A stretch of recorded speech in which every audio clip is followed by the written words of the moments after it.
Is it time? It is time for us to do what we have been doing, and that time is every day. We'll see what happens. We'll know in a very short period of time, but it looks like it could be something that will be not good. Believe me, not good. I am a dissident. Don't move. Move. I'm saying no. Why you hear Palantir, Palantir, Palantir, Palantir? It's not going to be stopped. Seriously, we need to release the F-scene list. Turns off. I am not a church boy. Turns off. They're full-on vampires. They hate our beef. They hate our beef. They hate our beef because our beef is beautiful and theirs is weak. Not good. Believe me, not good.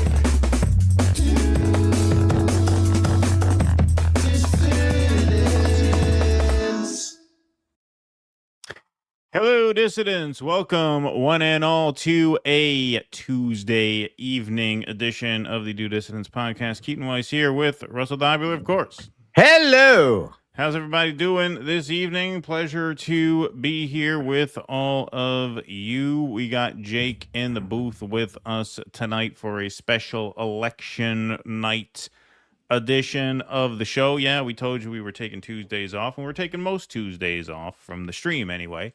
But tonight is a special occasion. You got the big ticket race in Michigan, Abdul El Sayed versus Chris Farley. Haley Stevens.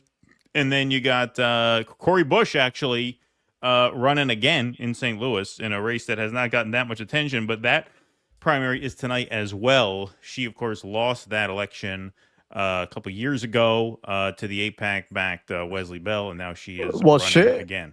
She was way behind until they broke out their new campaign slogan, "Grow out your bush." Yeah, right. Then she started to catch fire. Grow the bush. Grow the bush. So we'll see how she does. No results in there so far. But we do have some results in from Michigan. So why don't we go there? And in fact, why don't we bring in CoolBlue to say hello? He'll be here throughout the evening. CoolBlue, what's up? You there? Oh, his microphone's off. He quit.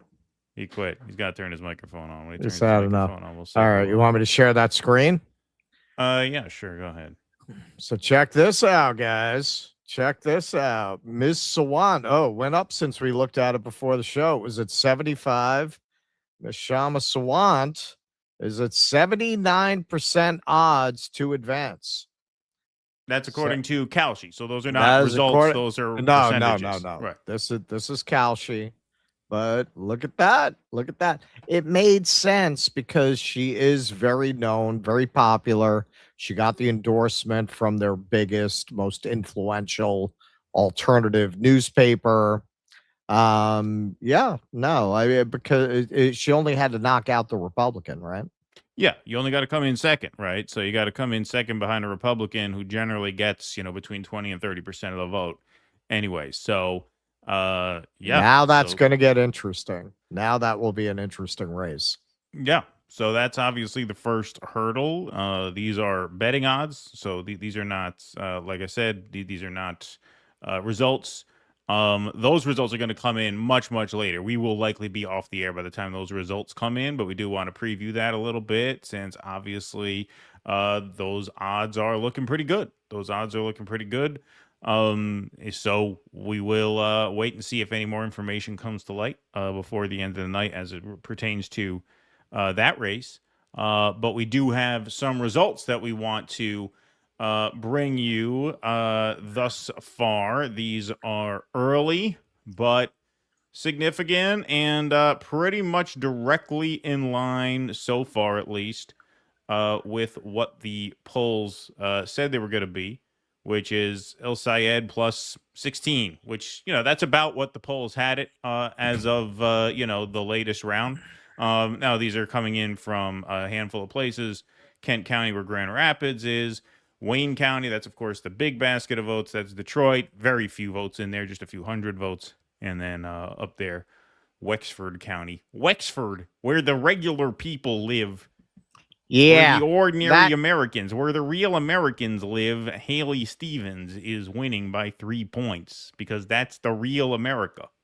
This is where people like data centers next to their house. Yeah, right, exactly. Yeah, these are regular folks.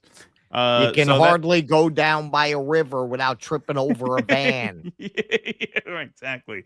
So that's her stronghold up there so far. So we're going to be checking in throughout the evening on that. What happened to CoolBlue? He was just in here. Then he signed out. All right. CoolBlue got to sign back in. We do have CoolBlue with us, though, tonight, joining audio only since CoolBlue is a civilian. So in order to maintain his anonymity, he will be joining us on the phone, as they say. Still nothing coming in from Missouri. St. Louis, slow to report. Those polls closed at 7 local time, which is Central, which is 8 p.m. Eastern. So those results should be coming in any moment. CoolBlue's back in. Back in? All right. Hey, CoolBlue, can you turn your microphone on? You sound checked good. I'm here. If you're here, you're here. There he is. We're here. Thanks, CoolBlue. Welcome I'll let you to the know show. that I have a phone that I'm going to have to be getting a new phone this year. I have an Apple iPhone. Oh, all right. This is the year for me. Nice. That's the year for you. Nice. All right. Well, hey, what's going on? So you're a Michigander. You voted today. Do you want to let people know what part of the state you're in? You don't have to get more specific than that, but vaguely speaking, are you in like a blue area? Are you in one of the more progressive areas that's expected to go for Syed, or are you in places like Wexner where Haley Stevens is running up the score? I am in Wayne County. I was born in so Dearborn, and I am in what is considered the Downriver area, and I'm in Michigan's 13th congressional district. I'm in one of the bluest districts in the state. The incumbent is Shri Tanadar. Shri is SHRI Tanadar, THANEDAR. He was seeking the 2018 Democratic nomination for governor of Michigan, alongside with Abdul El-Sayed and the eventual nominee and winner, Gretchen Whitmer, and I have not liked him ever since. So he was first elected here in 2022, renominated in 2024 with little competition in 2022. 2024, not enough of a strong primary challenger. Here I'm looking at Donovan McKinney to defeat him in his efforts to win renomination, and Kelshi thinks that Donovan McKinney has close to a 90% chance to succeed in defeating Shri Tanadar. I look forward to it.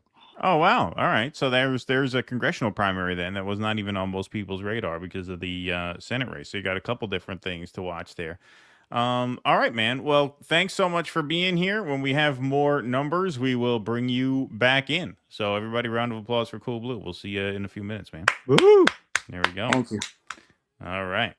All right. What do we got tonight? I got a little material to do tonight. It's not all election stuff, mostly election night stuff this evening, but we do have some material. So I don't know. Do you want to get started? Do you want me to get started? What do you want to do?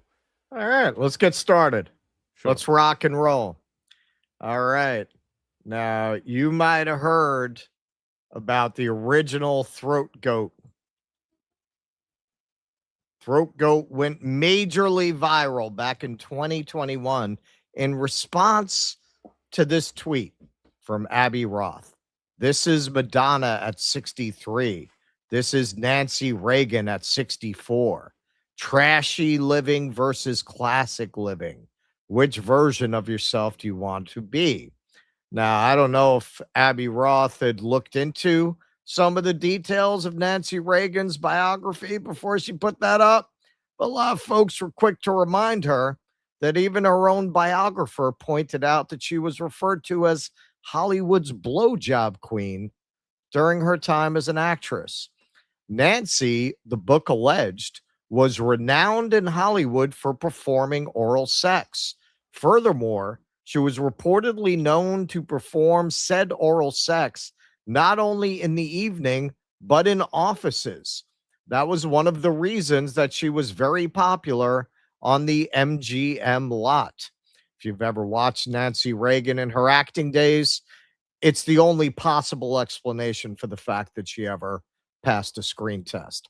This is pretty well established, but hey, man, we've got a new challenger for throat goat here named RFK Jr., who apparently doesn't have a gag reflex, according to him. Exotic. I will literally eat anything because I don't have But even with your gag reflex. Let me put it like that. I will eat anything, and let's hear that again. No gag reflex, huh? But even with gag reflex. Let me put it like that. I will eat anything, and Oh, this is the food show. This is his show. I thought he was being interviewed. This is new food show. Yeah. Oh, this is his show. I thought this was an interview. No, this is his. Oh, all right. This is we're gonna demonstrate how to do a nice felch flambe with bananas. Well, that explains the felching, right? That explains the felching, because I think a lot of us, when we heard about the felching, we said, well, you got to have no gag reflex to suck cum out of an ass, right? That's what felching is. So it was Ryan Lizza who revealed the poems he discovered. So this is kind of like bringing Olivier back on stage to do Hamlet. One night only, Mr. Keaton Weiss. Oh, you're gonna make? I gotta reprise my role. And his interpretation of RFK's felch poetry. I should have committed it to memory. You're open mouth lady. Read. Felchery. I made to squeeze your cheeks to force open your mouth. I'll hold your nose as you look up at me and encourage you to swallow. Don't spill a drop. I am a river. You are my canyon. I mean to flow through you. I mean to subdue you and tame you, my love.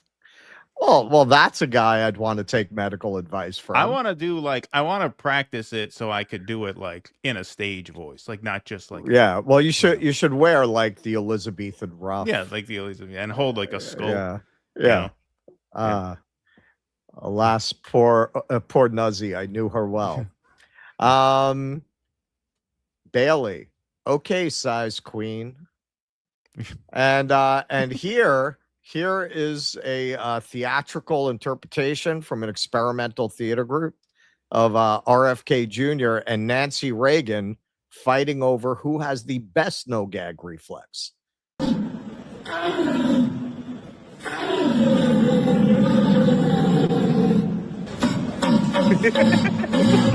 is it?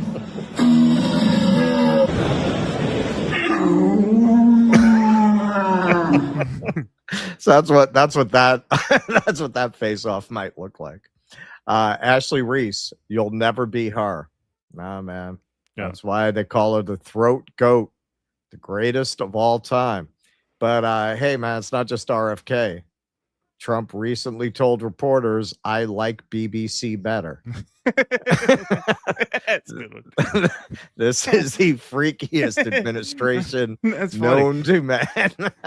Oh, I never got that. So it's BBC versus ABC. All right, I get it. I like that.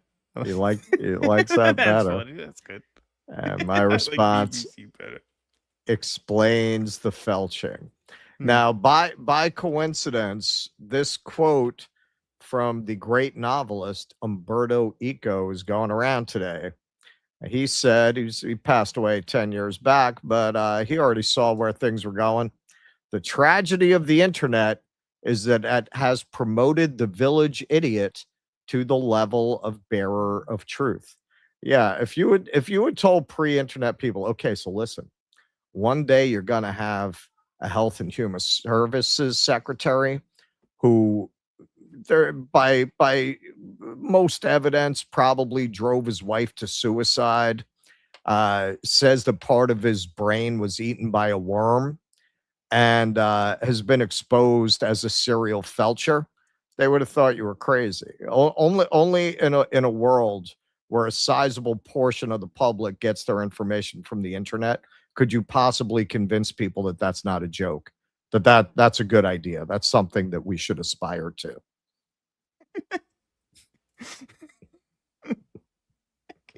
I have no gag reflex. Those instruments.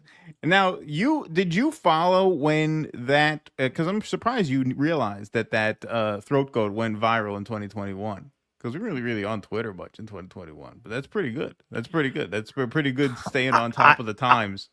I actually knew that about Nancy Reagan before that went viral. Like that had been around for a long time, man. Yeah. Like that rumor about Nancy Reagan, I think that was around back then.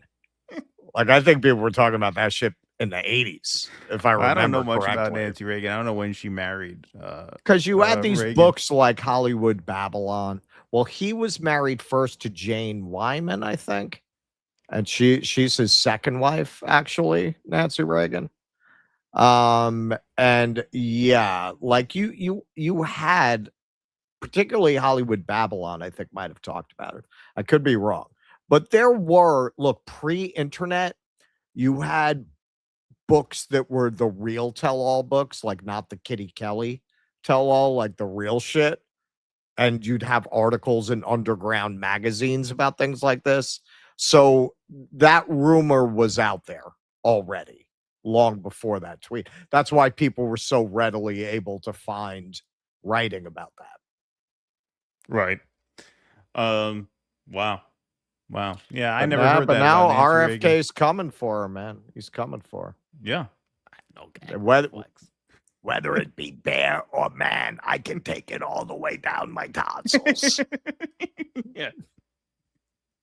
That's how you cure measles. They should have the grocery games with RFK now. You remember the Guy Fieri did the grocery games? Because that's the point of his show, right? Is to teach people how to eat food, how to eat real food, even though no one can afford groceries now. He said you can eat liver for liver for very cheap. You can get cheap cuts of meat. You can get the 20 ribeyes for $40 out of the trucks. You haven't heard about those gimmicks? Those are more up here. Yeah, they advertise 20 ribeye steaks for $40, but they're 2-ounce steaks. They're like little slices of dog meat. Yeah. Apparently, yeah. So now he's, I guess, doing a series on how you can eat healthily when nobody can afford groceries. Just don't make my mistake. You gotta cook it first, or a worm might eat part of your brain. If it eats enough of your brain, you'll get a following on the internet, and people will think your book is genius and make you the Health and Human Services secretary. Yeah. And don't forget, AZT is poison. Only in America. What? Magic Johnson? Shut up about Magic Johnson. I'm not. I specifically said that was one of my ground rules. No question about why Magic Johnson is still alive. Only in America. Only in America. Only in America, baby. It's an American story. As the great what was his name? Don King. Don King. As the great Don King used to say, only in America. Vianticus Prime, everything's a scam, everything's a lie, everything's hypocrisy, and so you don't comply, don't you know? Thanks, Vianticus. Appreciate that. Happy Choose a Better Oppressor Day to all participating. Where you live? Oh, you live in Jersey, Vianticus. Why did I think you were in Michigan? You're not. You're in Jersey. Of course, you say that all the time. Ugly Old Broad says stuff. The party told you to reject the evidence of your eyes and ears. It was their final, most essential command. George Orwell. Thank you, Ugly Old Broad says stuff. Vulture, Detroit in the house. Thanks for covering my fucked up state, guys. Hey, this is going to be all eyes on Michigan, not only tonight, but throughout the cycle now. I think Syed's obviously going to win tonight, and that is going to put Michigan front and center for these midterms. Extremely high stakes race there.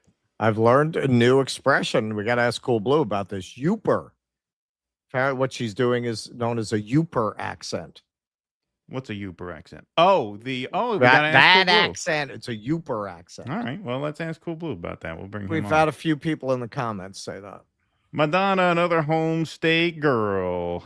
Oh, Thank you, Vulture. Right. She's from Detroit, isn't she? Goddamn RFK. Is she? I don't know. I don't know where she's from. Goddamn RFK, LMAO, anything the felching explains itself. Thank you. RFK Jr. is the goat, says Nocturnal Human. Thank you very much. All right, very well. Let's move right on.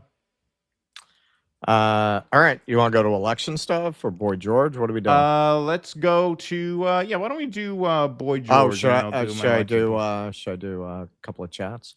Yeah, sure, go ahead. And actually, I kind of can't because I loaded in the election stuff first. Oh, so right. I don't have the videos in for I Boy can do George. mine. Doesn't matter. Just do some chats and I'll do mine. Me shoot Skeet, super sticker. Thank you, sir.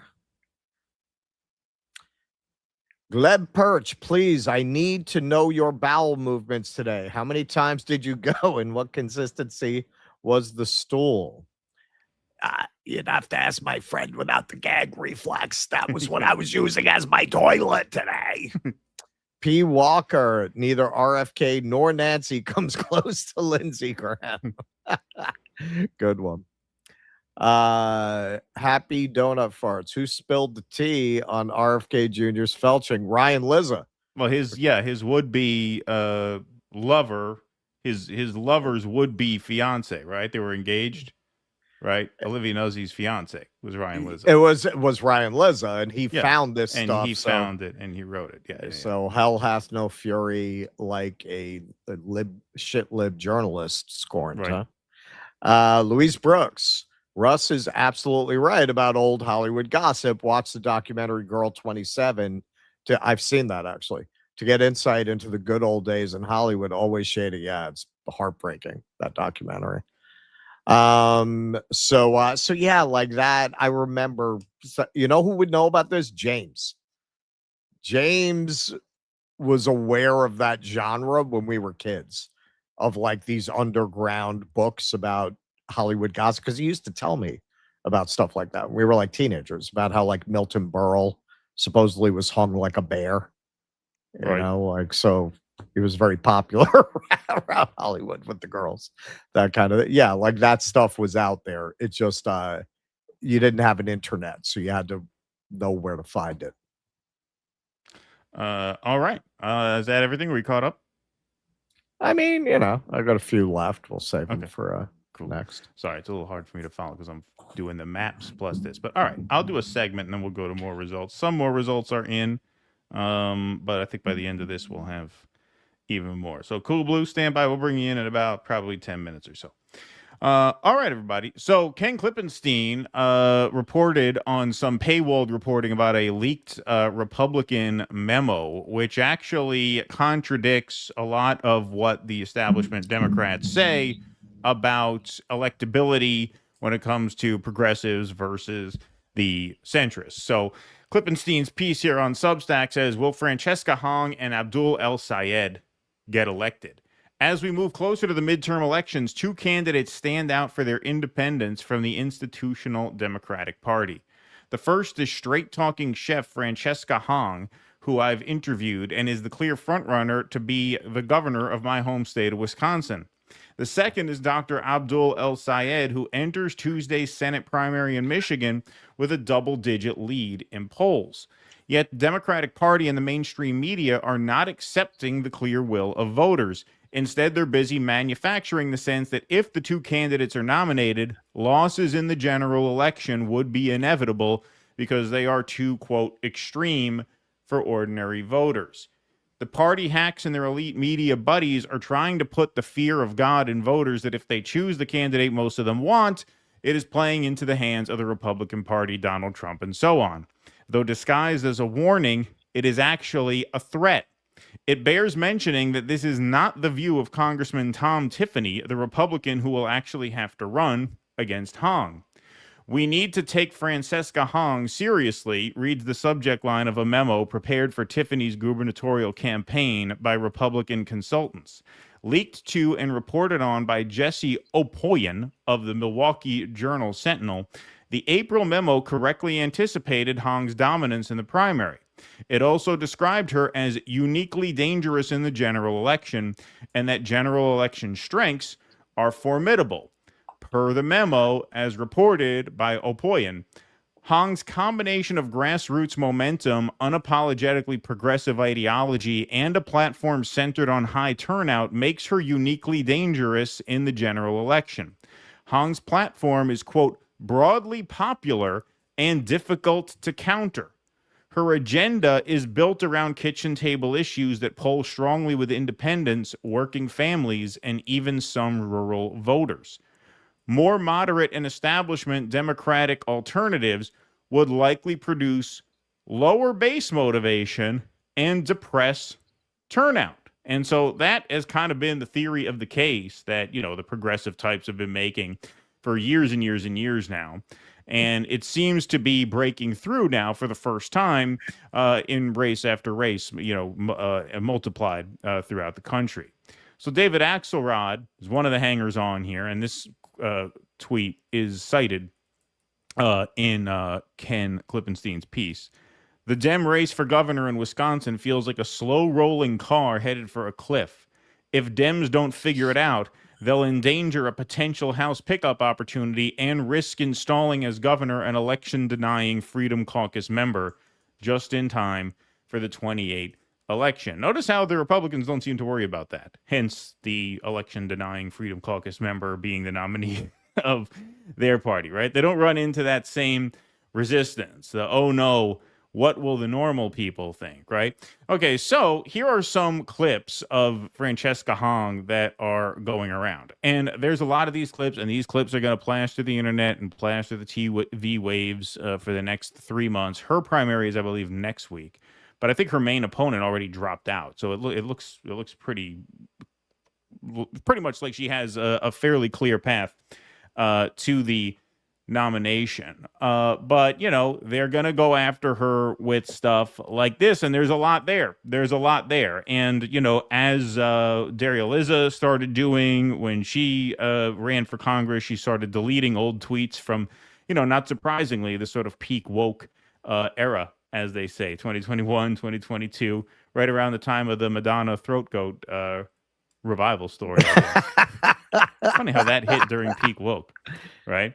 Seems very anti-woke. It did. Yeah. That's what they call the canary in the coal mine, everybody. But I think because of the blame that Nancy Reagan takes for ignoring AIDS, they consider her free game. That's right, because she was an AIDS murderer, right? So they were like, yeah, okay. All right, that makes sense. But here she is describing having a half-white son as being in proximity to whiteness. Aware of the struggles of other communities of color, because for me, assimilation always kind of took over. And so I did marry my proximity to whiteness continues, right? I'm my son is biracial. He's half white and half Korean, and I think navigating, or as we say, there's some mayonnaise in the kimchi. Yeah, right, exactly. Korean, yeah. And I think navigating, what his identity is and how people perceive him is always at the back of my mind as well. Okay. So we're going to play a couple more of these things. I already see people going back and forth about this one. Actually, Brianna Joy Gray and Matt Taibbi are fighting over this one. Are they? Yeah. I just saw most of the best internet fights are between Brianna Joy Gray and Matt Taibbi. It's true. I literally saw it during the countdown. Otherwise, I'd have included it in the slideshow. But hey, look, I don't care about this. I never did care about any of this. I'm not offended by it. But I will say, though, like, it strikes what I think the average person sees in that is that that's just a very strange way to talk about your own family. Right. As, I married Proximity my to husband whiteness, yeah. and now I have a mixed race kid, so I have proximity to whiteness, right? And this is why, look, I might have to do this. I don't think I have the attention span to write a book, but I've always had in my mind a book of family values for the left to kind of drive these kinds of points home. That if you live to pursue a political project and every part of your life is subservient to that, that's how you get to the formulation that my marriage and my child constitutes a proximity to whiteness, right? Because that's the lens through which you view everything. And this is why I say it's very important for, I think, everyone on all sides, but particularly the left has a blind spot here where I think a lot of them do not make a certain connection that there has to be something in your life that transcends your political project. You have to forge human bonds that transcend politics, and that'll actually make you better at politics because you will understand once you make that connection how awkward this is and how off-putting a statement like that is to the average person. Because if you think only in terms of politics, you might think, well, what's the problem with a statement like that? And again, I'm not offended by it. I don't care. I don't care how people live their lives. It's not my business. It's not my problem. I was never bothered by a lot of this woke stuff. But, you know, normal people are, and I guess normal people are put off by that. And so I think there are lessons definitely to be learned. And I think that just kind of jumped out at me because it's not offensive, but it illustrates, I think, a disconnect between how you live as a political actor and how the average person experiences their life. Because of my proximity to liberals, I've seen this shit, and yes, they do act like this at home. Because to them, of course, you're going to act like this at home. That's the point. Right. Because you want to raise your children to think this way and undo white supremacy. Right. Dude, man, I saw some biracial kids telling their white father he's not allowed to sit down because the whites always got the seats and now it's their turn. Like I literally witnessed such a thing, man. Mm-hmm. So yeah, man, you go out to the in this house we country. And yeah, like how do you think they talk to their kids? How do you think they raise their kids? So like I understand letting it roll off your back. This has always been my argument about this. You can't let it roll off your back because they're interfering with our political project. Because a lot of people, arguably most people, this won't roll off their back. They find it so repulsive and off-putting. And in my opinion, and this is part of why I wanted to have Joel on, that's the point. That's the point. That's where it came from. Right. There is no way that if you really wanted to ameliorate racial tensions, you'd come out the other side talking like this. I don't think people are that unaware of intention versus action. Such that, yeah, a few people, but you couldn't get the whole defining language around race for a generation to be that creepy without it being a psyop. In my opinion, the purpose is to sabotage candidates like this in these kinds of races. That's the whole point of it. And that's why you can't ignore it. Like, even if you personally can go, yeah, people are weird. Voters can't. Too many voters can't. I mean, look, Trump, I would say at least 50% of his victory was his response to this. Oh, of course. Yeah, I think that's true. So it's significant. Especially the second time. Particularly the second time. Yes. Yeah. For sure. And, you know, like to the extent I think I can understand why this would influence people's voting is because when they see a person who's pursuing power over them speak about what many view as a sacred institution like the family in such awkward, calculating, impersonal terms, they feel like they don't want that person ruling over them. Sure. Because they don't respect of course, how it's I weird. live. They don't respect what I'm doing with my life, which for most people, or at least for a plurality of people, it is, you know, going to work and taking care of a family. And unless and until the left can develop a respect for that, you know, it's going to be very tough to piece together these winning coalitions. So that's one example. Let me show you a couple more here. All right. So here's one more with Francesca Hong. She apparently at one point called for canceling Thanksgiving.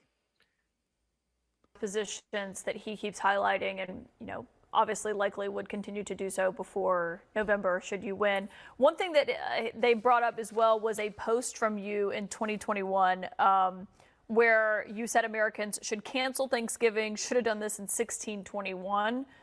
The post has been deleted. Republicans have been highlighting it. Do you still believe that Thanksgiving should be canceled?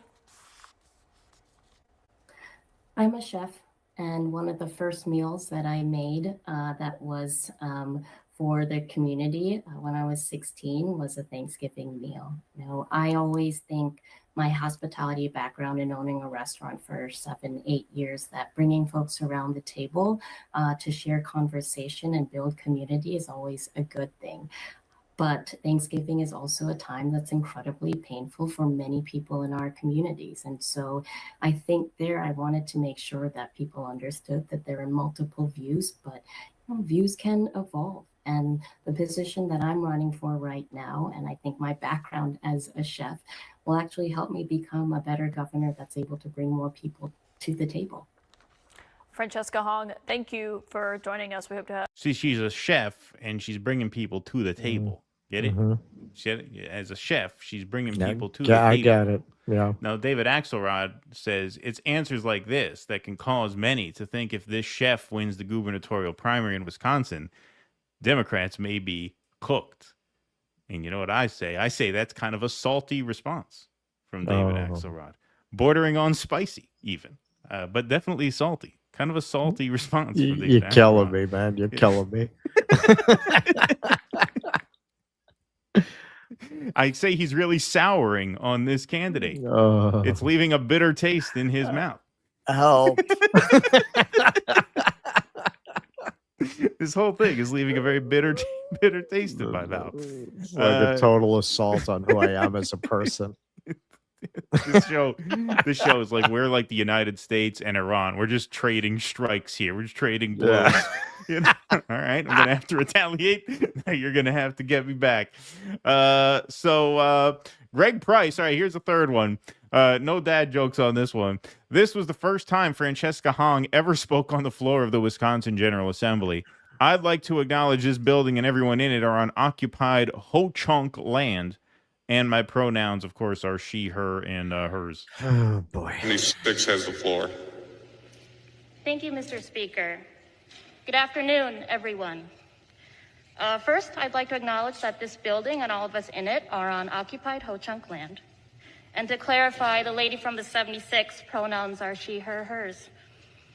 To begin with speech, I wanted to read out a testimony. Permission to read from a... I didn't even realize that. I didn't realize the mask too. That was just a surprise at the last second. All right, so that's what you got. That's what they're going to throw at Hong and any one of these candidates who they can.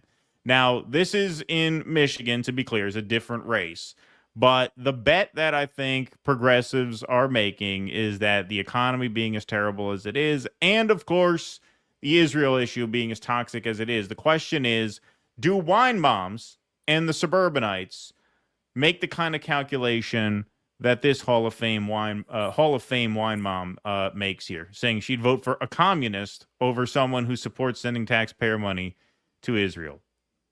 Seemed to be the most salient, the most elicit the most passion from people, certainly, was her stance on Israel and her support for taxpayer dollars continuing to be used to support the Israeli military. I want to play you portions of my conversations with voters here today, and I'll start with that point specifically. This is what a voter had to say when she learned that Haley Stevens, rather relative to Abdul Sayed, supports U.S. support for Israel. Take a listen.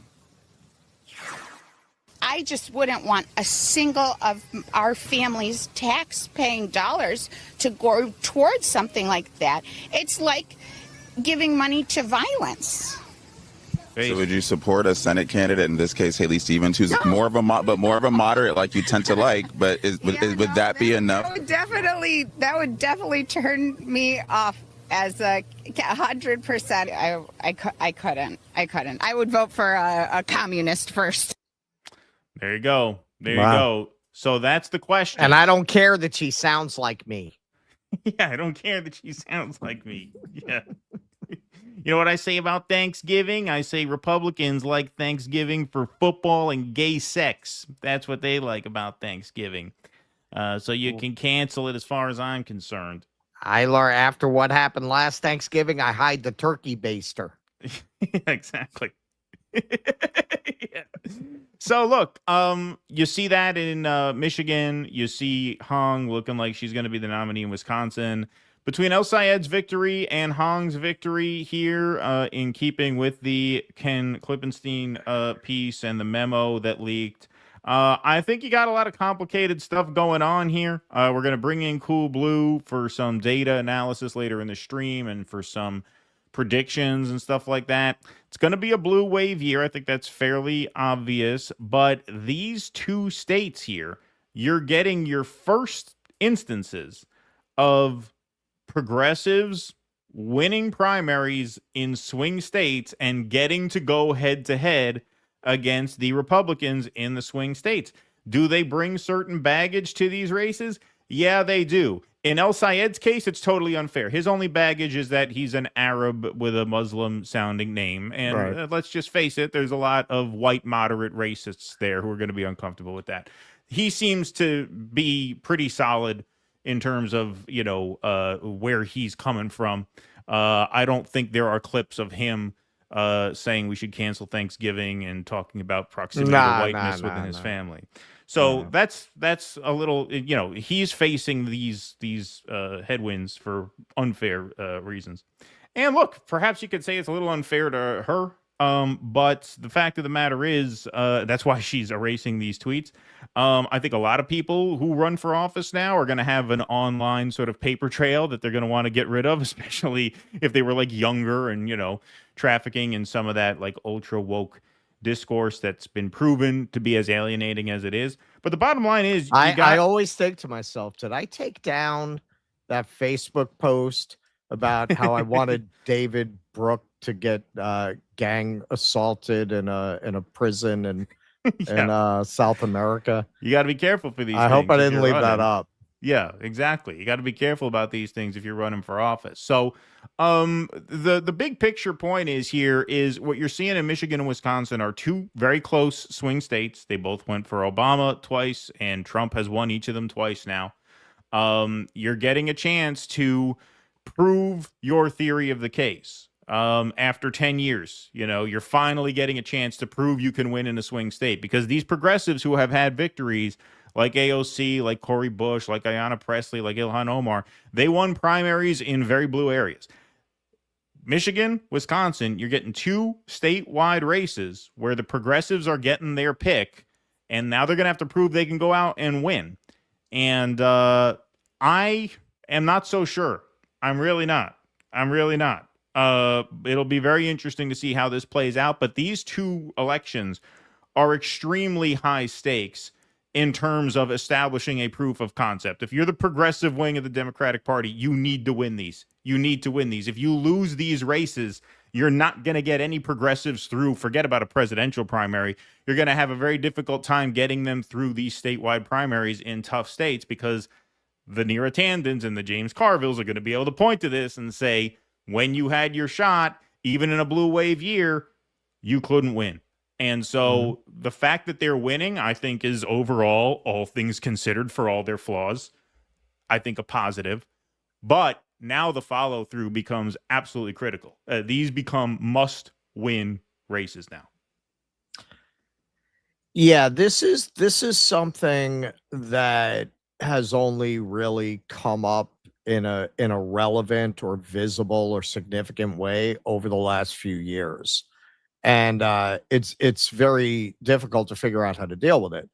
This identity, proximity to whiteness shit was really just libs.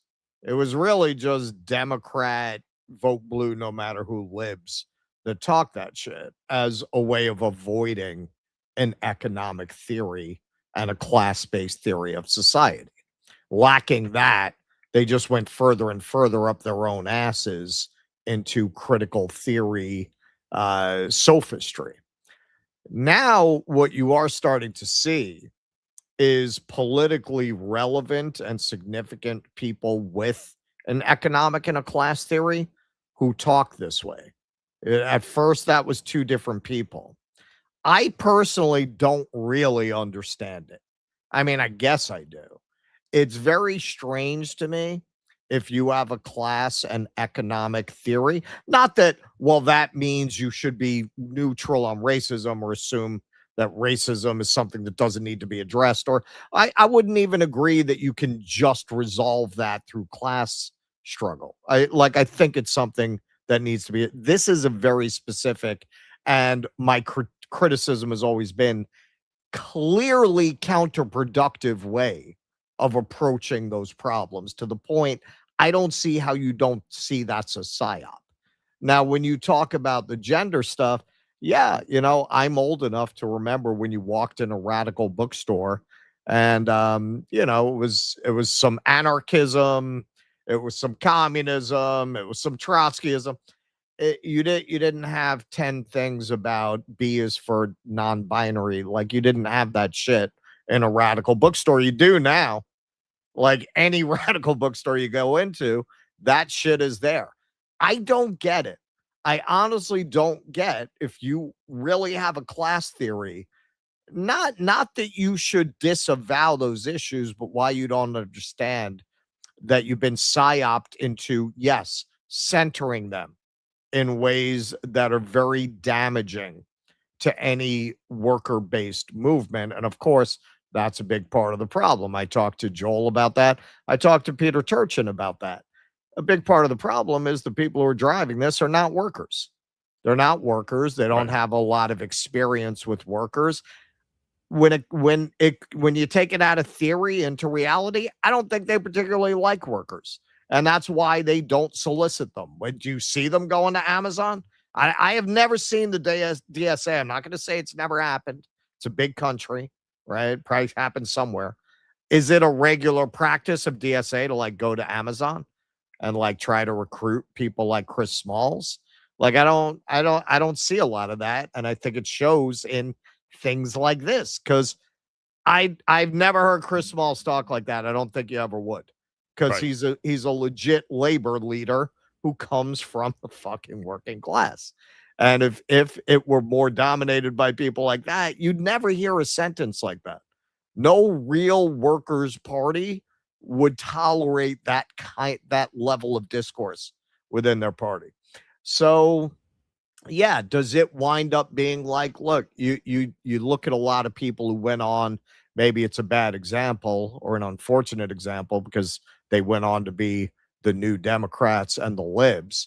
But if you look at a lot of the people who wound up eventually becoming the dominant left, they were the same people who would have been going on with very similar kind of very pretentious arguments about, well, the white people all have to be killed and re-educated. Like, a lot of those same people wound up dropping all that. And it became almost, when I was growing up by the 80s, there were all of this film and TV of them kind of trying to distance themselves from that as youthful excesses and kind of make fun of it. So yeah, I mean, maybe that's what happens with this, although the implications of what that meant with them are not great. Like, maybe that just means they all become AOC, right? Right.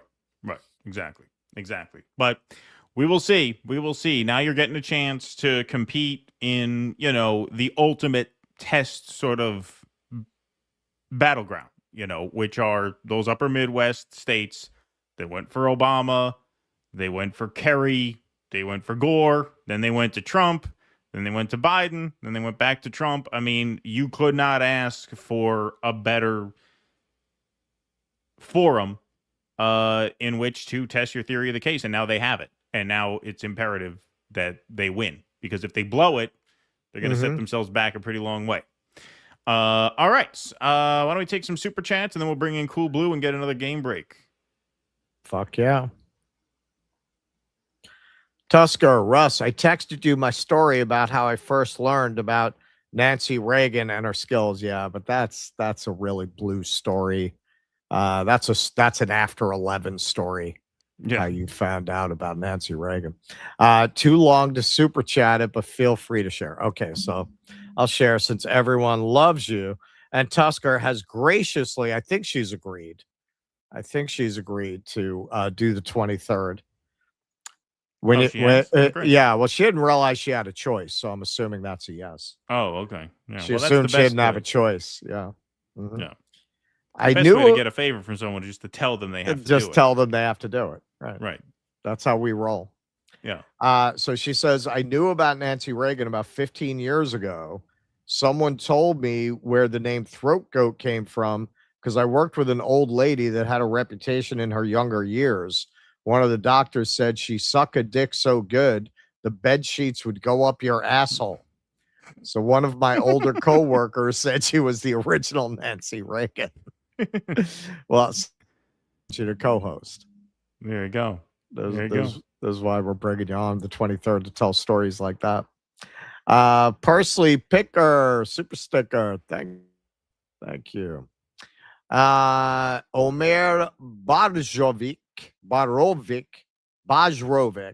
So you telling me polite way to ask for BJ is to call someone on Red Deer Call Hunt?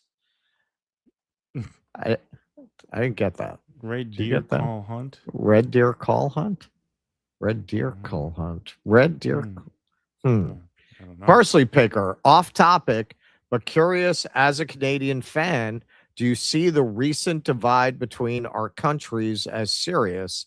I've always seen us as the same, but now it's very divided and feels uncharacteristic. Oh, why? Because you threatened to invade Canada? Why?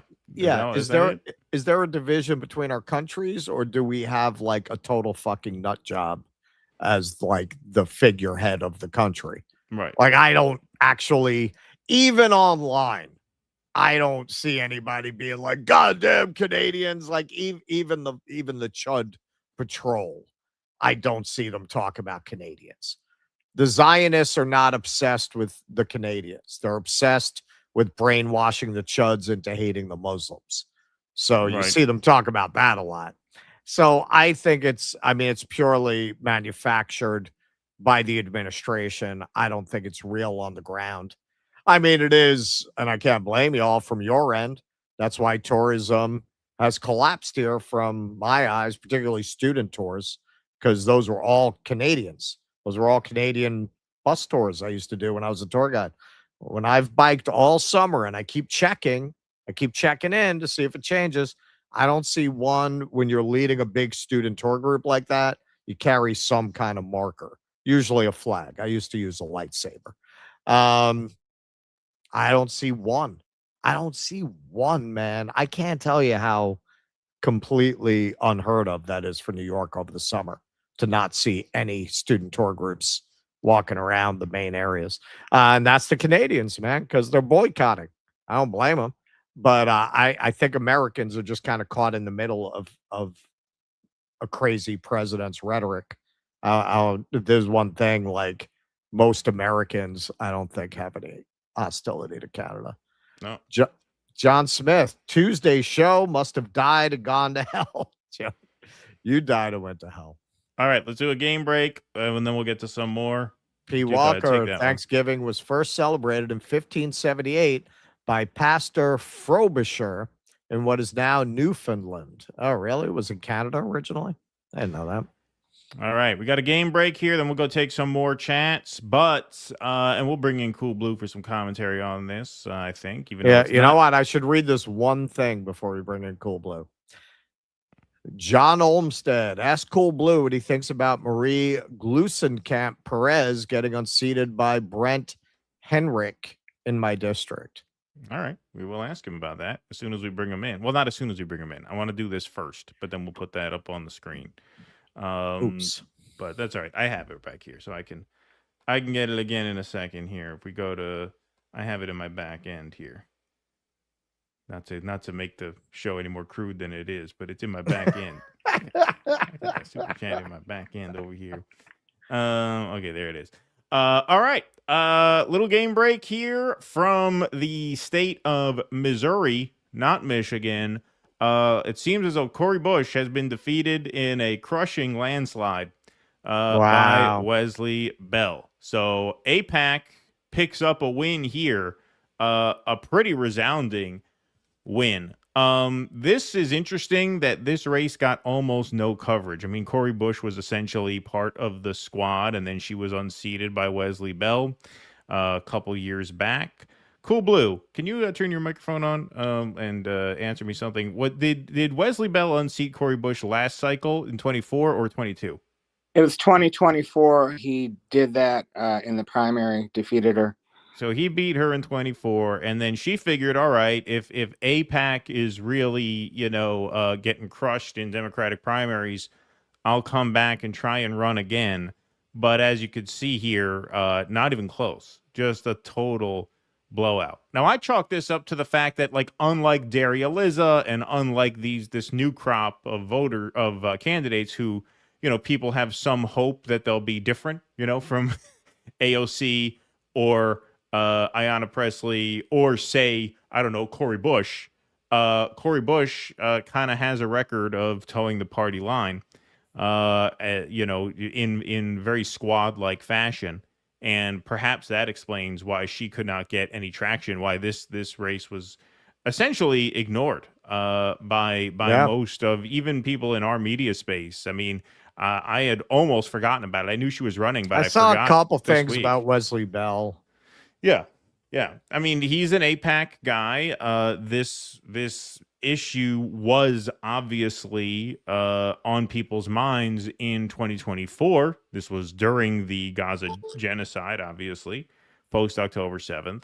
And so it was not an issue that no one cared about, but they poured a bunch of money into that race in 24. They won it. And I think it has a lot to do with the fact that the squad, including Cori Bush's class, had been so disappointing during their time in office that she just must not have been able to muster much enthusiasm behind her campaign. You hardly saw her featured in any media, not just in terms of coverage, but in terms of like interviews. I hadn't seen her on the campaign trail, nothing. You saw almost no coverage of this. I think that is likely why. What do you guys think? Whoever wants to go.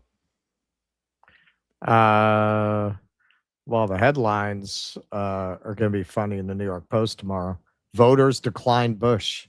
Voters turn down Bush. Yeah, exactly. Yeah. CoolBlue, can you beat that? Actually, I can't. All I can remember is that for a while, like these sources like Kalshi about the chances of a person winning the nomination, she was ahead of him for a while, and then maybe the last week or so, he overtook her in the odds to be the favorite. So, oh, really? So at one point that was considered like close? Because I mean, this is nowhere near close here. I mean, this is a heifer. You don't have too much of the vote in right now, but they obviously were able to determine he's going to win this primary for renomination over her. Yeah. So 26. That's about a quarter of the vote that's expected. Yeah, it's a quarter of the vote, and it's 70%. So even if it narrows a little bit, there seems to be no real room there. I mean, think about that. I mean, just think of that as a poll. If you polled 35,000 voters or 37,000 voters, about 150,000 or so. Yeah, exactly. So there's no room there. So AIPAC gets a win in St. Louis. But yeah, I mean, I think it has a lot to do with the fact that she had her chance already, and she disappointed quite a few people. When we talked to Omali Yeshitela, we asked, did you get any support from Cori Bush? No, nothing.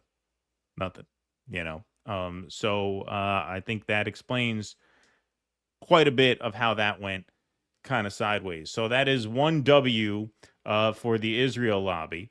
And now let's go to CoolBlue's territory here. Let's go to Michigan for another game break here. So the race has Titans, but not by much. Abdul El Sayed still looking pretty strong, up by 9. So if we see here, if we go to Wayne County, biggest county by population in Michigan. Is that right, CoolBlue? Is it the largest? Oh, absolutely. The number one most populous county. The Tri-County area, Metro Detroit, are Wayne County, Oakland County, and Macomb County. And I think it's like 30% of the entire statewide population between those three. Almost as good as saying 1 out of every 3 people live in that area. Got it. So as of now, Stevens edging out El Sayed in Wayne County. But now Wayne County is a little deceptive when you look at it just as one section on a map, because obviously you got Dearborn in Wayne County, which is, I think, pretty obviously going to be an El Sayed stronghold. But then Haley Stevens is winning the black vote, not by much, but she does seem to be winning the black vote according to all the polls by about 15 to 20 points, which would make Detroit proper, I guess, go for Stevens. But this is something that often affects like reporting when it comes to the Michigan results, especially Wayne County, is you don't know where the vote's coming from. So I'm assuming this is mostly Detroit in now, and it's a very, very small portion of votes in now from Wayne County, only 2%. But as Dearborn comes in, those votes are going to go heavily to El Sayed, and then Detroit is probably figured to go more for Stevens. Is that a correct assumption, you think? Well, the city of Detroit, from what I came across, is about 36% the entire county. So everything out of Detroit is the remaining 64% of the county.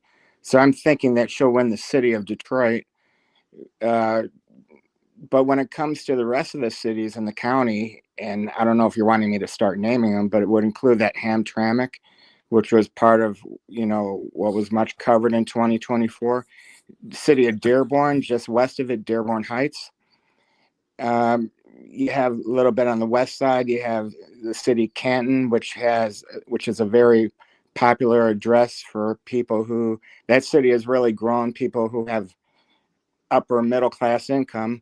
Livonia, my grandmother, my dad's mother lived there. It's a city that borders between Wayne County and then to go into Oakland County. And then you have the downriver area, which has a host of cities. Where I'm from, I'm thinking just about all those other cities that are not Detroit are going to get carried by El Sayed.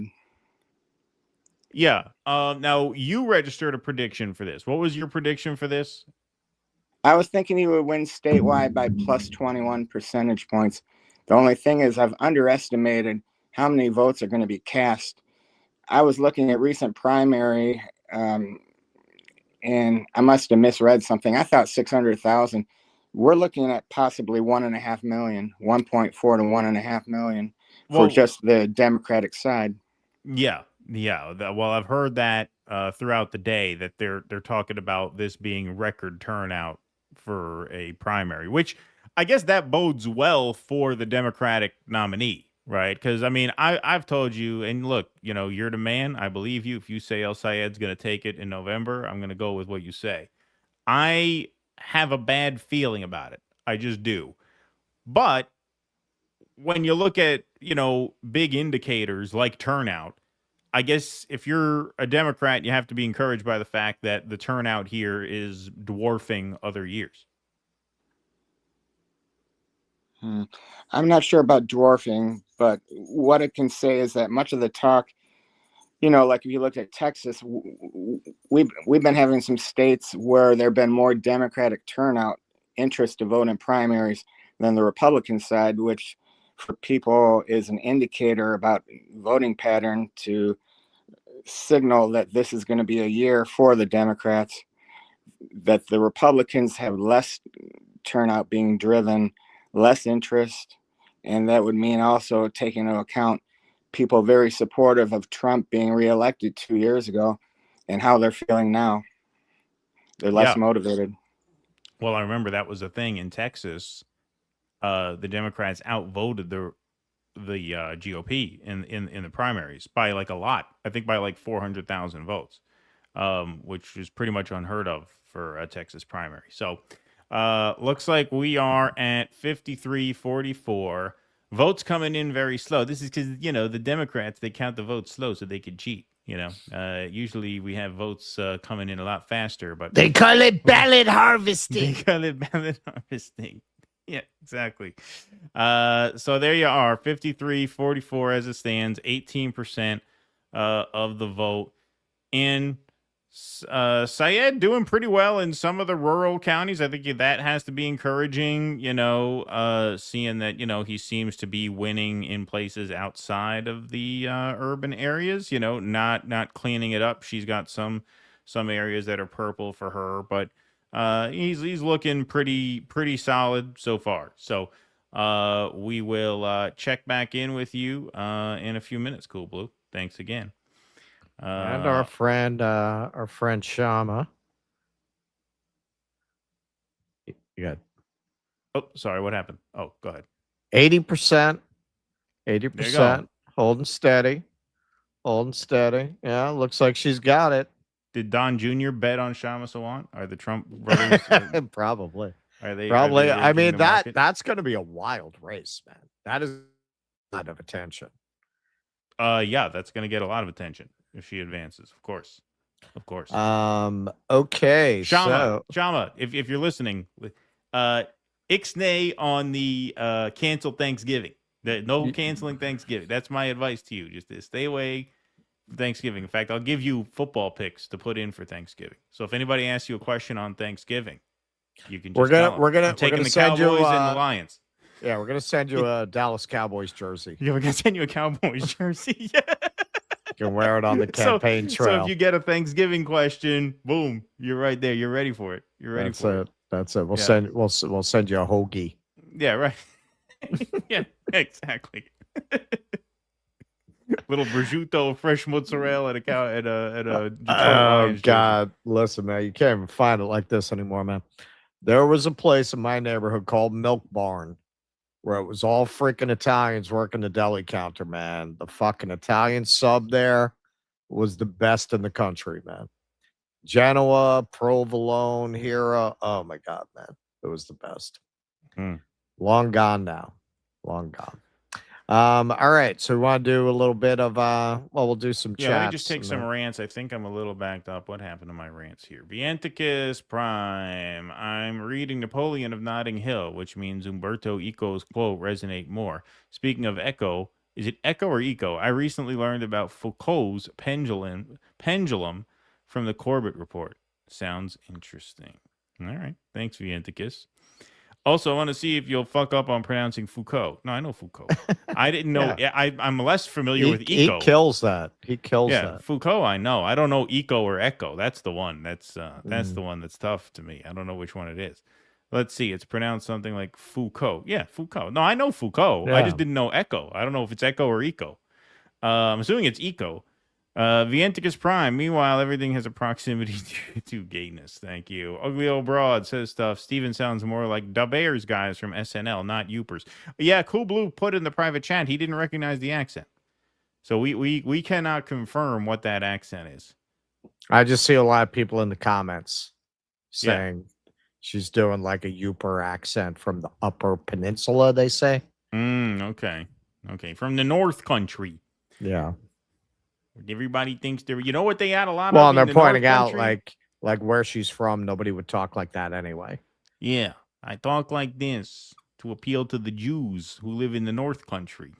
You know, the Michigan Peninsula, a lot of big Jewish community, a lot of great Jewish delis in the Michigan Peninsula up there. I lived in Chicago in the 90s. I met people who'd never met a Jew. Yeah. In Chicago. Hassan Piker's not welcome in the Northern Peninsula. DSA is just an they don't upgraded like version that. of Limousine Liberals. They don't like they that. they got used to the Jews because they do the tailoring up there. Yeah.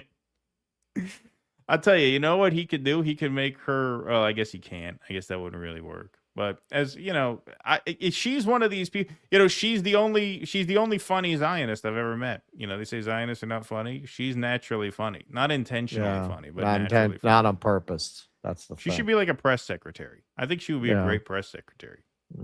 You know, that should would be entertaining. Funny. Be entertaining. Yeah, because she'd have to say what you wanted her to say anyway. Force her to repeat anti-Zionist talking points. Yeah. She'd have no choice. Snap. All right, hang on. I got to throw this up. 86. 86. All right. There you go. Who will advance? All right. What does it say there? Kshama Sawant, 86. Douglas McGessler. Douglas Michael Bassler. And Janice Clark. Oh, so they got two Republicans. Well, Janice Clark looks like nobody. Like a nobody. Yeah. 1%. Okay.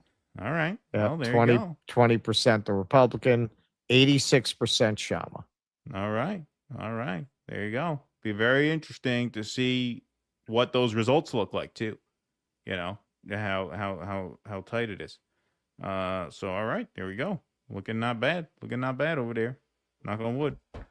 All right. You want to take some chats, or do you want to go to some? I'll do some chats. Material. Warm Red. Hey guys, CoolBlue is decent, but he can't compare to the superior election analysis from me, Warm Red. Just be ready for a major upset tonight in Michigan as the Ron Paul write-in ballots are counted. There you go. All right. Good Samaritan. Now that Stevens lost, will she see Israel in her dreams? That's coming up. That's coming up. Andy Gardner. Haley is Sarah Palin with Israeli dreams. Bonkers. She is a little Palin-y. Pete, read Tusker's story again, this time a little slower and in her voice. Well, you'll have to wait until the 23rd for that. Yep. And we can open the show that way. Omer Bajrovic. Video clip you shown of people blowing its red deer collar competition. I'm sure RFK Jr. has farm with red deer roaming on it. Oh, is that what that was? You know why we didn't get it? We didn't even know what the fuck they were doing. It was just a funny video. Oh, the deer collar? Oh, the deer collar. I guess that's what that is.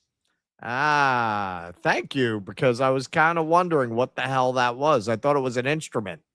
Jake says they're Scandinavian. Thanks, Jake. Tusker. And yes, of course, I will do the show on the 23rd. Looking forward to it still after that last chat. Nice. There we go. All right. Dimitri Mogianis. Thank you. In Detroit, watching with my 98-year-old Greek lefty mother. Thank you for Nancy Reagan's story. She had no idea. Keep bringing the truth to the people. See, our vulgarity doesn't turn off all of the elderly. That's right. Some of them dig us. Some of them think we're groovy. Somebody saying in the chat, please latest updates on Cori Bush and Kshama. Well, the Cori Bush lost by a lot, so we did that one. You probably just missed that one. And Kshama, we just threw that up 86%. Shama's looking good in the odds. Kalshi. Looking very good in the odds. We don't have results from Shama's race. That'll be after we sign off, because the results are not going to come in until after 11 o'clock at night. Yeah. But the odds look very strong. Look very strong for her. It will be a big thing if Kalshi is off by that much. Right. Yeah. All right. So let's have some fun. We've gathered some election material from around the interwebs. Unusual Whales breaking.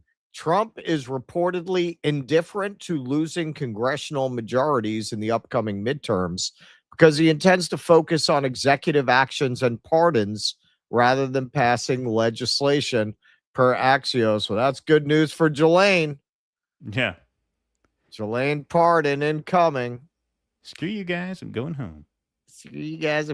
Now, I don't know if he made this, but Professor Zenkus sent me this. There's a little Haley Stevens remix. I have a feeling this is going to not be relevant after tonight. So let's jam. I will continue to fight for the people of Israel. I will continue to fight for Israel's existence. Israel comes to me in my dreams.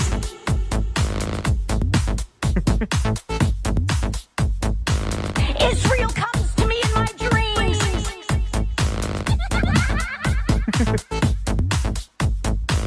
Israel comes to me in my dreams. It's got a beat and you can dance to it. Israel comes to me in my dreams. In my dreams.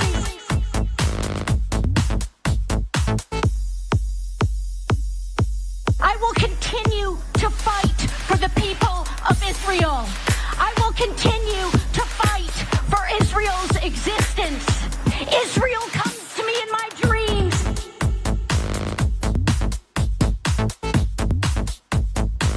Israel comes to me in my dreams. She is growing on me. She is growing on me. That's the funny thing at like a Rush concert, I think, because they're so known for their drumming. Yeah, more air drumming, I think, than at a normal concert. Yeah, I bet. Probably more air drumming than air guitaring. Yeah. No, particularly drumming though. More drumming. Air guitaring, you see that a lot. No, that's what I mean. At the Rush concerts, you probably have more air drumming. More air drumming. Yes. Yes. For those of you who do not know, I guess nobody knows because I didn't throw it up. So my friend who I went with the other night, he's a big Rush fan. So he went with me one night. He was planning on going with somebody else, but the somebody else got called into work. So I went again for free last night. They got the parasite. They got the exploding diarrhea. So I went again. So I saw Rush a second time last night. And they did the whole first side of 2112 because they mix up the sets. They didn't do that. The first night I saw them, they did the whole Moving Pictures album. Oh, wow. Yeah, that's good. I mean, they're both great. Yeah. But Moving Pictures has so many good ones on it. Yeah, that is an all-timer. Yeah, I mean both of them. I was glad actually to see them do 2112. Oh yeah, they're both great. Cool. Yeah. All right, so El Sayed was asked the old bugaboo by Casey Cunt over here about Israel's right to exist. I'm not trying to offend your 98-year-old grandmother, but if she made it through Nancy Reagan, yeah, I figure she's good. Israel has a right to exist. So, Casey, AIPAC's become a big issue in this election because AIPAC's already spent $30 million in this election. They're by far the biggest spender in the race. Now, the question about a right to exist, it's interesting because nobody's ever asked me whether or not I believe Palestine has a right to exist. Every single president who served has said that they believe in a two-state solution. Israel exists. The question is whether or not we want a politics where our money is sent over to Israel to do genocide and apartheid instead of investing in our own kids. You say it exists, but does it have a right to? No, I didn't say that. I just said the question of Israel's existence is not a question. I'm not going to play this gotcha game about whether or not it has a right to exist. The question ultimately is about whether or not we want a politics that dignifies. You're not going to play the gotcha game, but you're not going to say you think Israel has a right to exist. Well, my question, Casey, I think the question we all ought to ask is, does everybody have equal rights to peace, dignity, and self-determination? That's Jewish, Israelis, and Palestinians. And to me, the folks who should answer what the ultimate peace there looks like should be Jewish, Israelis, and Palestinians. I want my tax dollars spent here in Michigan to provide schools in Michigan, to build healthcare in Michigan, to invest in Michigan, rather than to be sent abroad to kill Palestinian people, do genocides and apartheid. The question about whether or not Israel has a right to exist is actually quite secondary to whether or not they have a right to our tax dollars. And people don't ask that question in good faith. So if you want to ask me about Palestinian right to exist, if you want to ask me about what I want to do for kids in Michigan, I'm happy to answer that question. But the AIPAC and Israel have become secondary questions that too many people have to talk about because our tax dollars keep getting spent over there rather than being spent over here. All right, this guy's good. This guy's good. That is a very good answer. That, you know what? Even if you have people who are from a generation, I don't want to use the B word. That's not what I'm getting at here, really. But there was a certain time when everybody was brainwashed to think America had to support Israel, right? And today you see that in the split in the polling in Stevens and El Sayed. That is a very good framing to even get those people who are not fanatically Zionist, but have been conditioned to think we have to support Israel. Hey, why should my tax dollars go to Israel? That, and he would not let her knock him off message. So yeah, man, it's very weird. It's very weird. Like all the candidates who have charisma, political skills, and don't get caught having raped any kids, they're all Muslims. It's very weird. It's very weird. I didn't see that coming. Not a lot of Muslims on in the Epstein files, I noticed. Very few. Very few. There are some. There are some from Qatar over there. Yeah. No, not there none. Are some. Not none. Yeah. Very but few. Not many. Okay. So he was also asked here on a drop site about James Carville's Reese got me. I'm not going to share a party with his son. I can't be in a party with him. Also, I mean, it's just so. Part of me is like, why does anybody still listen to James Carville? He said one smart thing once, which he seems to have forgotten, which is it's the economy stupid. Oh, with that, yeah. I'm like, buddy, is the economy stupid? Like, you wonder why people are pissed off. You've got these okay, so both parties take money from all the same people to do all the same errands when they get elected, and then no one can afford shit, and then we wonder why everyone's mad. So some of us step in and be like, hey, maybe if we didn't take money from the corporations, maybe we could actually show up for the people, maybe we could actually solve some of these problems. And he's like, well, I can't accept that in my party. I'm like, it's the economy, stupid. Yeah. It's like, look, that's what people have been telling me, that out here in Michigan, there's a saying, you can't spell Democrat without DTE. After Tuesday, we're never that's their power company. spelling Democrat with DTE. Hell no. We're coming after. And then in November, we actually have a Mop Up Michigan ballot initiative on the ballot. Yeah. I can't wait to be on the ballot. I'm like, yo, you can vote for money out of politics twice. Yeah. Right? Straight up. So, I think there's an opportunity afoot, which still doesn't explain why you're in like full. Well, yeah. All right. Yeah, James Carville is going to end up a Republican. That's my not very difficult prediction, I think. All right, so here's Without the Dance remix. He would be a funny Republican, you gotta say. I mean, he'd be a perfect Republican. He's almost pretty much a Republican now. Like, what would the difference be? This is the uncut version of her Israel in My Dreams thing. And something you're going to notice is she doesn't have that so-called Yooper accent at all. I think it's because her whole campaign started to implode at this moment that they, in their wisdom, decided to make her play this Chris Farley character, because she's not playing that character here. United States Congress, I will continue to fight for the people of Israel. I will continue to fight for Israel's existence. Israel comes to me in my dreams. I see Israel's future, and I know that Israel will continue to exist for the Jewish people. All right. And Chabad.org thought they had a win there. Chabad, which for some creepy, strange reason has just set up a Chabad house a few blocks from my freaking house in Harlem. I just don't get why you would do that. Why? There is no community here that would be attending a Chabad house. I really don't understand it. Oh, they thought maybe you'd be interested. I think they're trying to keep an eye on me, man. That's almost as creepy as it was seeing a Chabad house in Lao. Well, you're gonna have to go. And honestly, undercover. I found that pretty creepy. You're gonna have to go undercover goy again. You're gonna have to start barbecuing with the rooster in the back of the in the back of the lot there. Yeah, those were the days.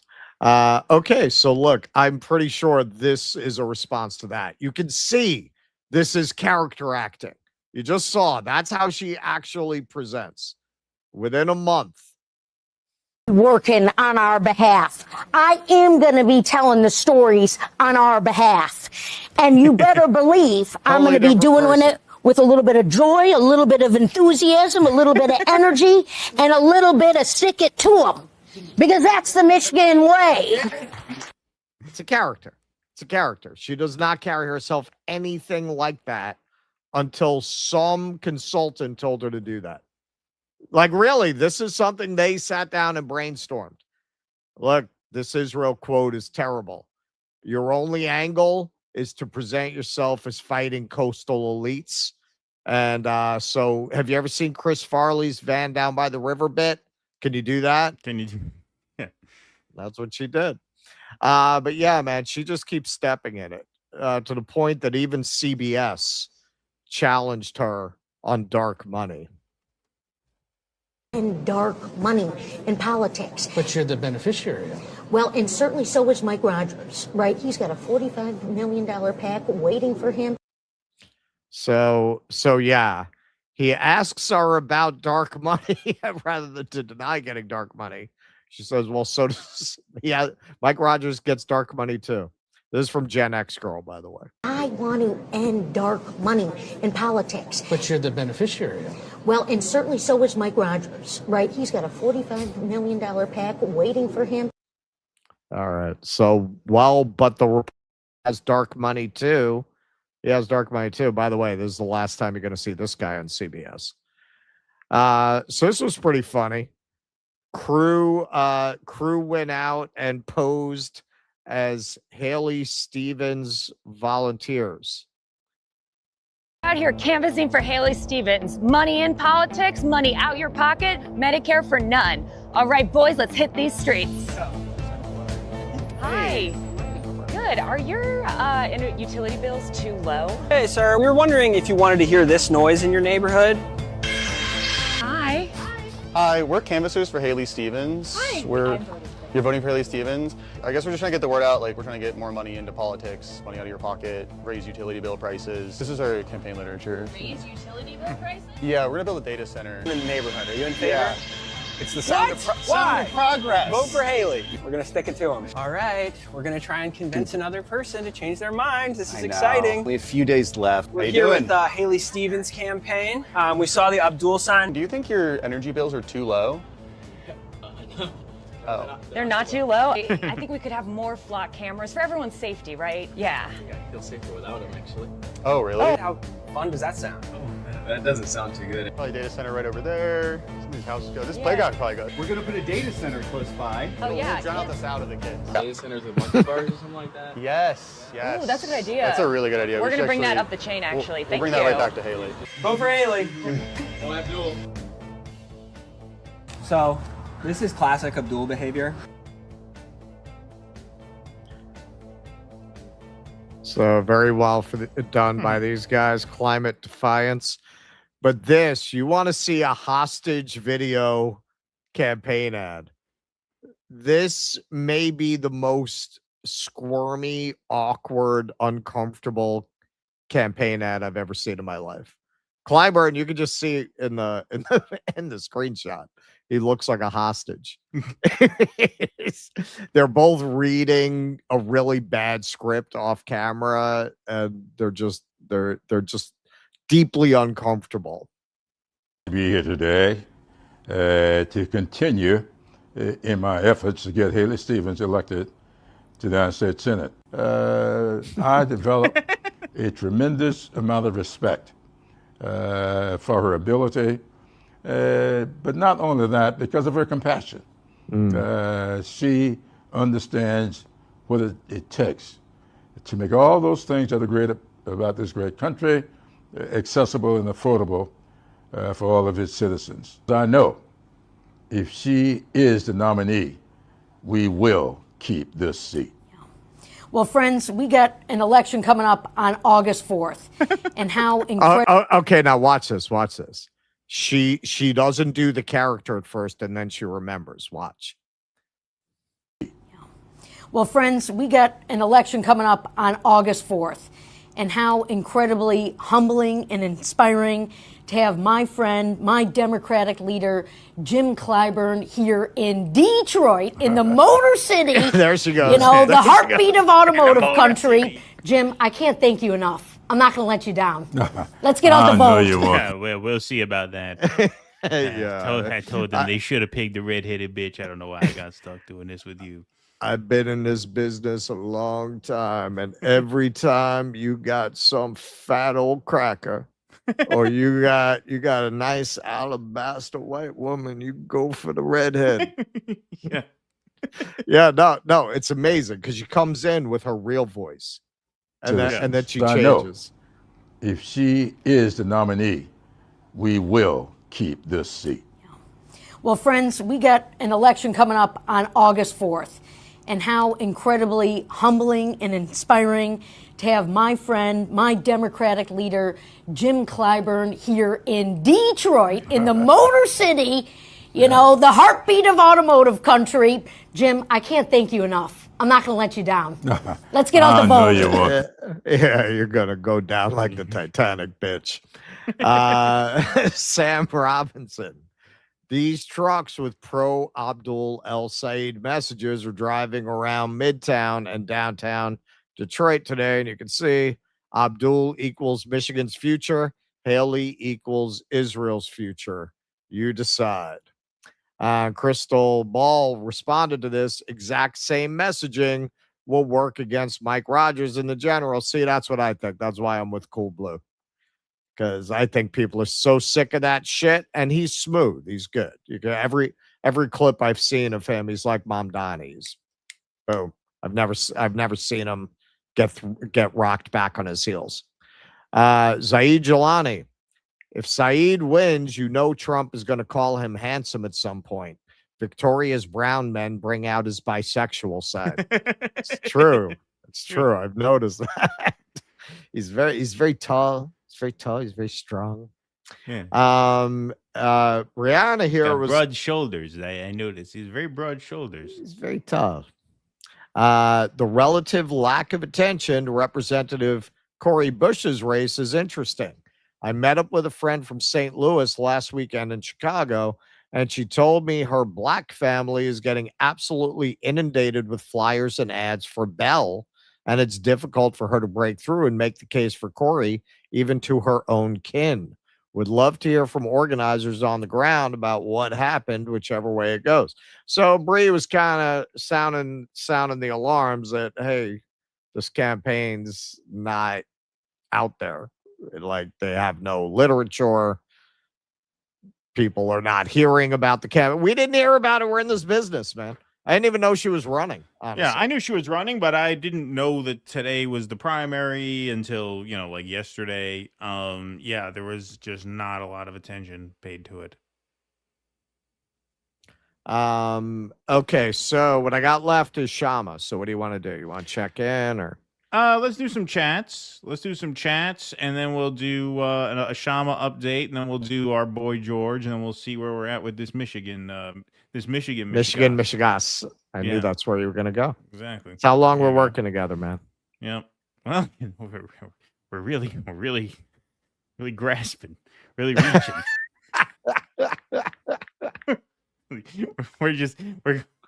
we're reaching for anything we could find. Yeah. So what are we doing? Am I doing chats? Yeah, what am I doing? Super chats. Yeah, and then I'll do some. In fact, Jake, right. Can we put the scroll up, and then we'll bring CoolBlue. Actually, yeah, we'll bring CoolBlue in after the Kshama update too. All right, CJ Fenway. All right, it's CJ at Fenway. So There we go. Tonight, I had dinner with my 70-year-old Palestinian friend. We're both concerned about Michigan AIPAC. He loves you. Quote, I listen to those two Jews every night before bed. I'm anti-Israel since 90s. Love from Georgia. Thank you, man. Well, thank you. That's so cool to hear. That is great to hear. God bless your friend. And I'm not so much concerned about AIPAC for tonight. I have my hesitations about the general election here, but we will see what happens. It's gonna be a hell of a race. I'll tell you that. Virtuoso. Speaking of which, Palin went to the University of Michigan, did she? Fooled around with future NBA player Glenn Rice, but he couldn't thrust the annoying yupper accent out of her. Yeah, nothing could. Nothing could. Respected Samurai. A boomer was campaigning for Hinson today, Iowa. He wanted to tell me how pro-life Hinson is, etc.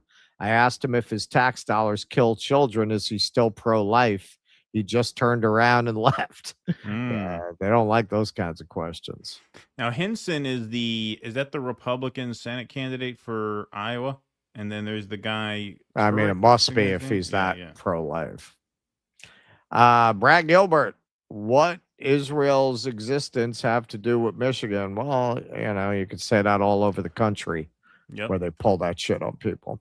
Parsley Picker, I'm in Montreal. I'm a private chef, and my clients are Jewish, as is my wife. It's amazing to me how difficult it is to approach the Israel Zionist subject. By the way, I make the best smoked salmon. Yum. Gonna have to come up there. So look, man, I've rethought my Buffalo thing, if Rich from Buffalo is watching. And yeah, man, I think I might do it next year. It provided like gas isn't $8,000 a gallon. Like, we'll see what happens, man. Right. Like, it could be like a total fucking wipeout in this country by then. But barring that, yeah, I'll probably do it, which means I'll be going over to Canada a lot. It's one of the attractions. Like, that's one of the best parts about it to me, that you could just hop over to another country. Yeah, all cross the time. border, get free medicine, and come back. That's it. That's it. That's my plan. Gonna go over there for my ivermectin. Yeah, there you go. You go over there for you get anything you need. Anything you need. All right. Hey, if you'd like to support the show, dudissidents.com/Patreon/Substack/locals. We're starting to publish more to our Substack. All of our like interviews that we do on the stream will get published in the long form version over on Substack. We're going to start doing articles. Russ and I had a meeting today, so we're going to start doing more articles and more interviews that we'll drop on Substack first, and then we'll put them on the YouTube channel and stuff like that. But we are going to start using Substack to publish some content that's not on the live streams, because we're going down to 2 live streams a week. So we'll be having special interviews with certain guests that appear on Substack first, and then as premieres on the YouTube channel.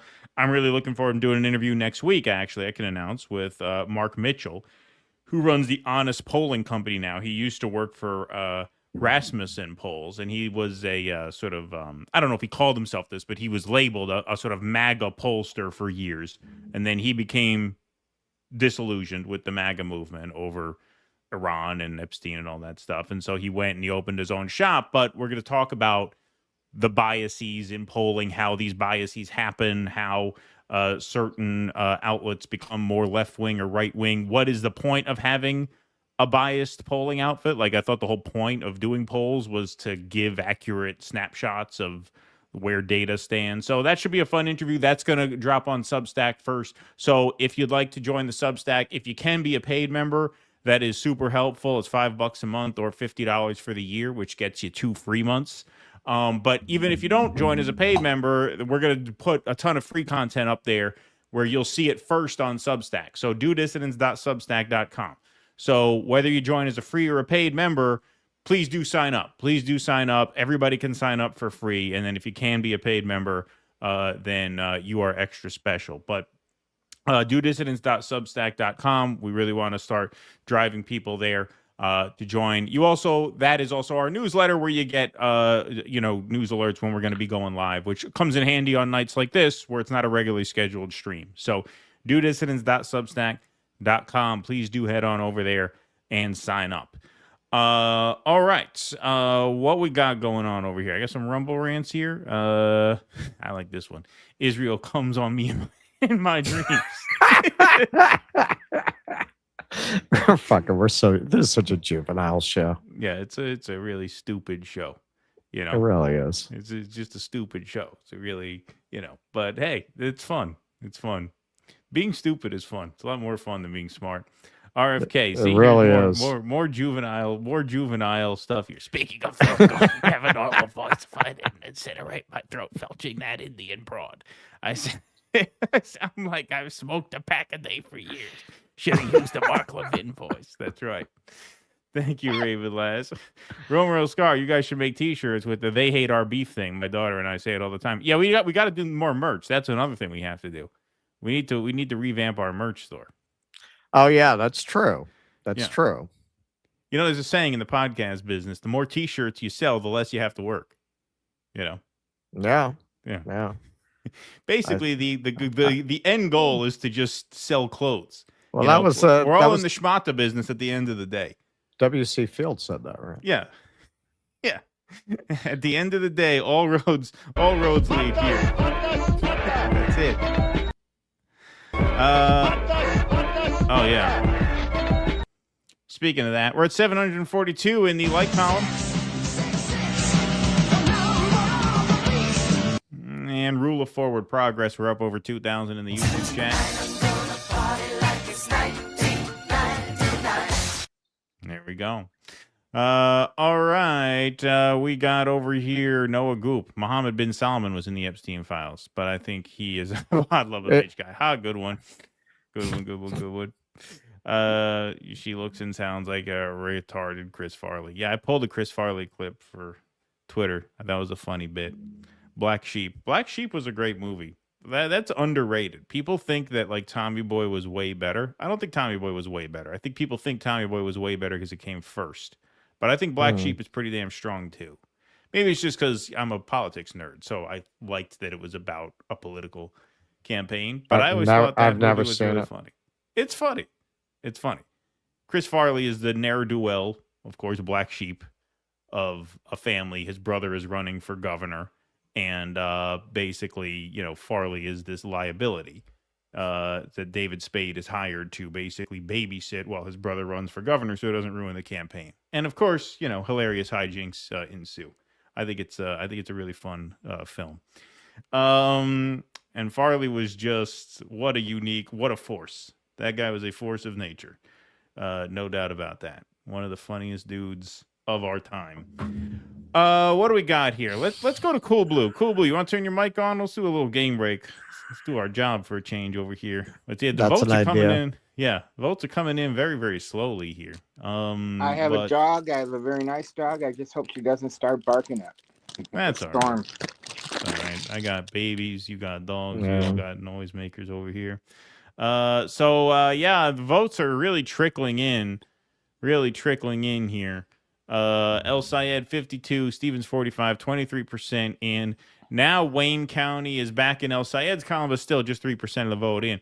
Is there any way, CoolBlue, for you to tell? Why is McMorrow on that ballot? They didn't have time to take her off? Yeah, that's weird. What do you think, CoolBlue? You think they didn't have time to take her off? Okay, so Michigan. Okay, when I was on with you two gentlemen for New York's primary night, that was Tuesday, June 23, 2026. That was exactly 6 weeks ago, 42 days ago. Michigan requires the absentee ballots, early voter form, to go out 40 days prior to the election day. So they went out Thursday, June 25. I received mine the next day, in fact. And Mallory McMorrow dropped out on Sunday, June 5, which came 10 days after the ballots were mailed out. Okay. So then she is on the ballot. So she's on it, so that's why. Oh, she's on the ballot, So some people didn't know. Yeah, look, she's getting some votes here. Washington County, 1,875. Wow, so she has fanatical supporters, I guess, who vote for her even though she's off the ballot. She had 10 days to get some votes prior to dropping out, so that's why I was thinking that she might get 4% of the vote. It's right, because there was early voting, right? Yeah. There we go. I early voted as well. So in Detroit, is there a way to know? I mean, there's no way for us to really know here where these votes are coming in from Wayne County, whether they're, Dearborn or Detroit or any of the other neighboring cities, right? Wayne County is considered to be very slow to report. Yes. And that's frustrating. Well, it's because they cheat there. That's what we'll just say, even though we don't. I had to kind of bounce to. Yeah, we don't have any evidence of that, but we'll just say it anyway. Yeah, say shit. This is 2026. We could just say whatever comes to the top of our head. Like, yeah, they cheat. That's why it takes long to count. But how's that congressional primary that you're following going? Donovan McKinney is leading incumbent Shreve Tanadar, and I was at X, and Kelchi is basically pointing to McKinney defeating Tanadar. That the chances are really good, like more than 60% likelihood. So that's good, right? Yeah. All right. There we go. All right. So some more good news. Now Abdul Sayed, now they're basically tied in Wayne County. Yeah, this is going to be very, very stubborn here. But I mean, he's pretty much got it. I mean, he's up 7 points. I think it'd be pretty hard for her to. If you allow me, catch up at this let me give you some insight. Let me give you some insight. That's what you're here for, friend. About 10 years ago, 2016, when it came down to Hillary Clinton versus Bernie Sanders, Bernie upset and won Michigan by 1.42 percentage points. It was 49.68, Hillary 48.26%. Yep. The Tri-County area, Hillary won Wayne County by, it looks like 22 percentage points. Oakland County by 4.5, and Macomb County by 1.38. So El Sayed is doing better basically in those two counties. And I was at X, and they think that the likelihood is that El Sayed will carry Oakland County, which Bernie did not. Both he and Haley Stevens were born in the city of Rochester Hills, which is in Oakland County. In fact, Jamie Dore, I think, had two of his shows 2 years in a row in 2023 and 2024 in that city. Macomb County, I think, is going to go for Al Sayed. Wayne County should go for him if he's putting up a margin that's Now, right around Macomb, 15 where is Macomb? points. Because that's the other big one, right? Sorry to cut you off, but that's another big one, right? Where is Macomb? Just northeast of Wayne County. Oh, so there Oakland it is. County is There it is. northwest. Yeah. There it The is. Okay. Tri-County area in Metro Detroit. Yeah, nearly 1 out of every 3 people in the state. Right. So he's running it up right there, 58-39. Wayne County, much closer. All right, now stuff is coming in. All right, he's down to 51-45. So that's where things stand right now. I think all our other races are pretty much accounted for. And then we'll see what happens with Kshama. That's going to go very, very late into the night. But alrighty. Well, thanks, CoolBlue. We will check in with you. We're going to do a Kshama update. Then I'll we'll put check myself in. on mute for the time being. Yeah, sure thing. And then My dog. we'll bring you in. We'll bring you in after our last segment. We'll do some more roundups. By the way, a quick hello for me to Tusker. A couple times I've been on where she was maybe like viewing. I didn't get a chance to say hello from here. I really like her a lot. I know the audience does as well. Nice. And I was on with her for the 2024 election night coverage. And I was so concentrated on doing my stuff, I wasn't like saying hello, Tusker. So I meant to. That's right. All right. Well, there you go. Well, that's why she's coming on the 23rd. Listen, man, we could have made her a star. She didn't want it. Didn't want it. It was the rare case of somebody with the talent who doesn't want the brass ring, man. She didn't want it. She made the right decision. She made the right decision. I can't argue with that. She wanted to fuck it. She didn't want creeps coming up to her on the street, bothering her. You know, she want to get stalked. She got to teach me how to work the X-ray machines. I'm thinking of maybe getting into that. Yeah, you should switch. Why? Yeah. You take her life, she'll take yours. Yeah, there you go. It's an idea. I'll never come back. Just make her do it from now on. Tusker could have been big. She could have had her own family. Nothing could get her out of that one meal town. That's right. All right. Thanks, CoolBlue. We'll talk to you again in a few minutes. All righty. All right. What are we going to do? A Kshama update, and then we're going to do Boy George? Kshama's 81. 81. 81. What happened? Did people rig the market? Did they rig? Is this a pump and dump? It's probably ballot harvesting. So hey, man, she need a little more stick it to him. She need more stick it to him. You gotta have more stick it to him. Yeah. So Kshama scored Newsweek, man. Pretty good, man. So look, man, we know Kshama's history around here. We know her views on the Democratic Party. She got to air them pretty, to their credit, man. They gave her pretty extensive coverage on her views on the Democrats and basically her theory of working outside of the two-party system and her theory that workers are ready for that. So they didn't cut that. Like this is like towards the end of the article, man, but they spent a lot of paragraphs just letting her express her theory of politics, basically. But this part is really focused on whether she can win.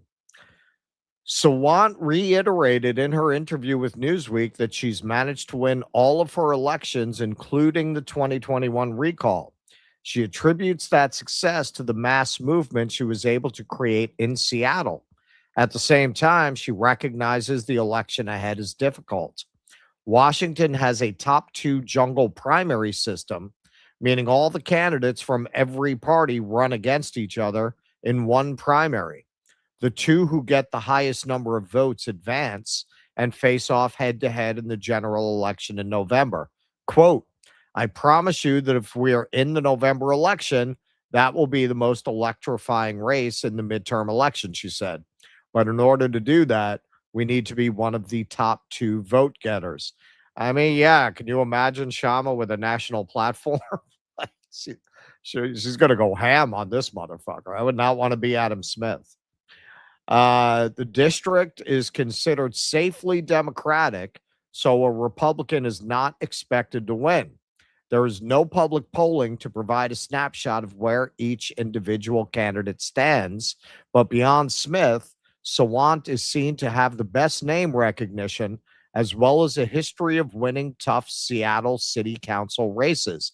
Isn't it hard to believe it was only a week ago that Ryan Grimm was making Kshama make the case for why she should be interviewed at all? And now she's about to finish in this jungle primary and advance. According to FEC filings, Sawant has pulled in roughly a third of the amount of money raised by the incumbent Democrat. As of July 15, she had raised just over $645,000, whereas Smith had raked in nearly $1.9 million. Now, again, for a non-democratic race, that is I'm pretty impressed that she pulled in that kind of money. Sawant said that she has more than 8 times as many individual donors as the incumbent, and that her median donation is about $25. She noted that her fundraising is approximately, quote, 3 times as much money as any of Adam Smith's challengers ever, unquote, pointing out her campaign has managed this even before the general election race. Sawant says that while winning is the goal, her, quote, metric of success is not how many elections she wins. She said elected officials should measure success by victories achieved for workers, even if that creates conflict with established political leadership. Quote, the Democratic and Republican parties both have historically low approval ratings, she said. Working people are looking for alternatives. Hey, this is the thing with Kshama. This is why I went out there and spoke at the Worker Strike Back convention. Winners tend to win. It's a law of the universe. Winners tend to win, losers tend to lose. It's not that you can't turn that around. You know, a lot of people who end up being winners are people who lost and learned from it. That's the biggest difference. You're always going to take losses in life.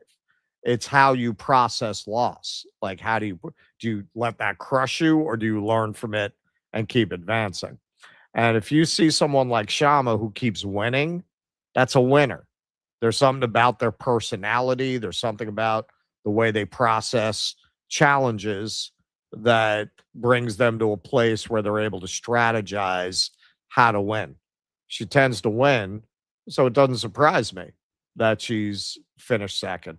Actually, it would have surprised me if she hadn't, especially as these endorsements started to come in, because Shama's a winner, man. She's a winner. She knows how to leverage passion into wins, which a lot of people don't understand how to do. She's done it again and again, and looks like she's on the verge of doing that again here. And hey, if she actually knocks him out in the general, it's a crazy year, and she's running in Washington State. You put those two things together, you could have Congresswoman Kshama Sawant in November. Like, it wouldn't surprise me at all. Yeah, no, I mean, I was drawn to Kshama for the exact same reason. I got involved in 2021 in a fundraiser that Lauren Steiner put together that had, I don't want to forget anybody. I'm pretty sure I got everybody here. It was Jamarl Thomas, Liza Featherstone, Katie Halper, who of course did not know at the time, and me. It was the 5 of us basically hosted, these sort of panel roundtables in a telethon fundraiser. That was when she was being recalled. And I remember interviewing that team that night, just as we were, going on for hours and hours and hours into the night, because the point was to stay on forever to, raise money, because the phones were ringing. It was like a, telethon fundraiser. And I remember when the results started coming in for that recall election, it was very, very close, extremely close. And she was losing for like most of the night. And one of the people who I interviewed kept tweeting out, "We won. We won. It's over. We won," even though they were down. And people were like, "What do you mean we won? It looks like we're going to lose." He says, No. Trust me. When the mail-in votes come in, or when the same day votes come in, I forget what it was. but it was basically they had to keep us below 45 points in the early vote. Otherwise, we're going to catch them on election day. The point is, I forget the exact specifics, but the point is, this guy knew exactly what numbers they needed to win, like to the decimal point. He knew, and he guaranteed they were going to win. So the point of that is, she has a very competent team. They're very good. They execute. They don't just run their mouths. They're very, very disciplined, and very, very focused. And they win, and they translate that into like wins for ordinary people, like higher minimum wage, like renters' rights, and the Amazon tax. Like, to me, it's not about ideology at all. It's about what wins you can put on the board for people. And the strategy of building movements through putting material wins on the board every step of the way, so that even when you run into a point where you lose, even if you hit a wall where you lose a battle, you still have all those wins that you've banked, right? You still helped a lot of people along the way.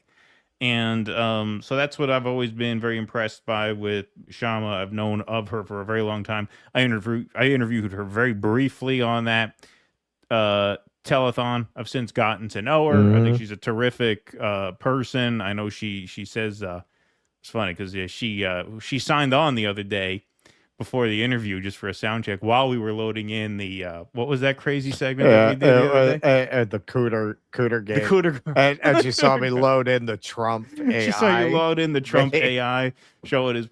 So I brought her in. I said, "Don't worry, Sean. I'm not going to ask you to comment on that." She's like, "No, you should, because people say I don't laugh, and it'd be good. It'd be good if I laughed." I said, "Don't worry. I promise I'll make you laugh anyway. I promise I'll make it," because she's a very delightful, sweet person. In addition to being a very effective fighter for workers. She has a sense of humor. Yeah, she has a great sense of humor. And I like her a lot. And so looks like, we don't have numbers in, but unless there's a pump and dump scheme going on for Washington's 9th, it's looking like the odds are very much in her favor at this point. So that's good to see. All right. We're going to do Boy George segment in a minute. We're just focusing in here. These numbers these are coming in very, very slow count in Michigan. Jesus Christ. The poll's been closed for 2 hours. They have 24% in. See, this is fucked up. That's how they rigged the vote. I'm sorry, but we make fun, and it's true. Like, I don't know if this is evidence of rigging, but it is true that the vote counting takes too long here. Like, why? Why are we at 24% 2 hours after? In Brazil, the polls close within a minute. The results are on the screen. Why does it take 2 fucking hours? And not even to be close after 2 hours. 24% after 2 hours? Like, that's ridiculous. And of course that sows distrust. Like, why? Like, it's like, I don't blame people for not, like, you have to have evidence if you're going to make accusations. But, like, no, do I blame people for, like, being a little suspicious of why it takes so long to get these votes counted? No, it's crazy. It's crazy. Of course they should have more votes counted by now. Yeah, it's ridiculous. Well, ridiculous. I haven't been deep in this territory in a while, but we know that there were a lot of shenanigans in the Bernie races. Yeah. Like, there were a lot of things. Every single discrepancy in an exit poll went in Hillary's favor every single time. Yeah, every single How does that happen? How does that happen? And sometimes by a lot. Like, I remember the New York exit poll was like Hillary by 3, and she won it by like 16. Right. Yeah. Right. Yeah. It was a big, yeah. So who knows? All right. We'll go with, let's do a Boy George segment, shall we? Comma, chameleon. Come on. You know the words. You come and go. Maybe you don't know the words. No, I don't know the words. No, you don't know the words. I never listened to Boy George, and I was always. This is going to sound like a loaded thing to say, but I was always repulsed by Boy George. I spit on Boy George. I was always disgusted by him. I just don't like the name Boy George. It's not like a gay. Not like this is why I say it sounds loaded to say that, because you sound homophobic. But it's not about that. It's Boy George. Come on, it's. Ugh. Okay. So for me, I have a different generational lens on Boy George. So this is what I will say having been a teenager when he was at the height of his career, which was basically mid-'80s, early to mid-'80s. He did a lot to advance the cause of gay and non-gender conforming acceptance. Like, he was a very early pop star who kind of cross-dressed and was openly gay. Even that wasn't that normal. Like, yeah, everybody kind of knew about Bowie. I'm not even sure. I mean, he was bi. He was never gay, but I'm not even sure if he was out as bi at that time or if it was just one of those everybody knew about it kind of things. I'm not even sure if he had openly. He might have by then. I'm not sure. But yeah, like a cross-dressing gay pop star. Yeah, man, that was very unusual then. So he did do a lot to help to advance that cause. Which, you know, this is something I always say when you see any people from marginalized groups who support Israel, it's doubly perplexing that you don't understand that the Palestinians are more like you than the Israelis are. Like, how are you not standing with them? Why would you stand with the oppressors? But that's kind of what he's chosen to do, and he's done it with one of the most god-awful songs you're ever going to hear. I didn't get to cue this up because I ran out of video space, so hopefully I kind of hit it in the right spot. The internet, it feels so weak. Oh, wait. Again, and there will be no war. I stand with the Jews. I don't feel brave, I just need to behave like a human. I stand with the Jews.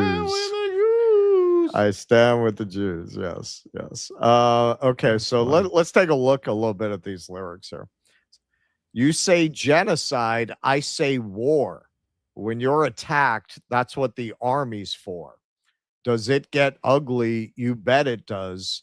When I know you want to kill every last one of us. You never mention October 7. Young girls graped against trees, murdered brutally for the crime of dancing. You condemn the Jews with selective memory. Musicians holding flags, mouthing like sheep. Propaganda fueled by the internet feels so weak. And there's your chorus that we just heard a little bit of it. But trust me, we will dance again and there will be no war. But if you're ever confused, I stand with the Jews. I don't feel brave. I just need to behave like a human. All right. So it's pretty terrible by most people's standards. But guess who liked it? I bet you can't guess. Rabbi Shmuley. Oh, look at that. This is his jam. One of the greatest songs ever made. I've known Boy George for 30 years. I played a little bit of a role of connecting to Judaism. The Jewish people had him. Oh, I brought thousands of students to listen to him at Oxford. We've been friends since then. I take a tiny board, but he gets all the credit. This is one of the great righteous men of our generation. Imagine being his Uber driver. He has humiliated Can you turn on Boy Jew in George, Hollywood. No, I hate that song. You hate that song? Cowards, You hate the Jews? sheep. This is a non-Jewish man, a gay man, standing with the Jewish people. And it's not just that the lyrics are incredible. Did you forget October 7th? Oh, yeah. Those were raped against trees. That's a great all right, song. so you just heard those lyrics, like even ideologically aside. That's awful. If I taught poetry in high school and one of my sophomores gave me that, I would send it back. Yeah. Full of red pen and tell them to fix it. You want to kill every single one of us. It's also that it's a great song. We will dance again. We will dance again. We will dance again. There'll be no more war. And there will be no more Palestinians. Sir, your trip ended 3 minutes ago. I'm going to have to ask you to get out of the car. Please. Circle the block one more time. You, Circle the you block. don't I'll have pay to cash. pay. Just get the fuck out of my car. I stand with the Jews. Oh.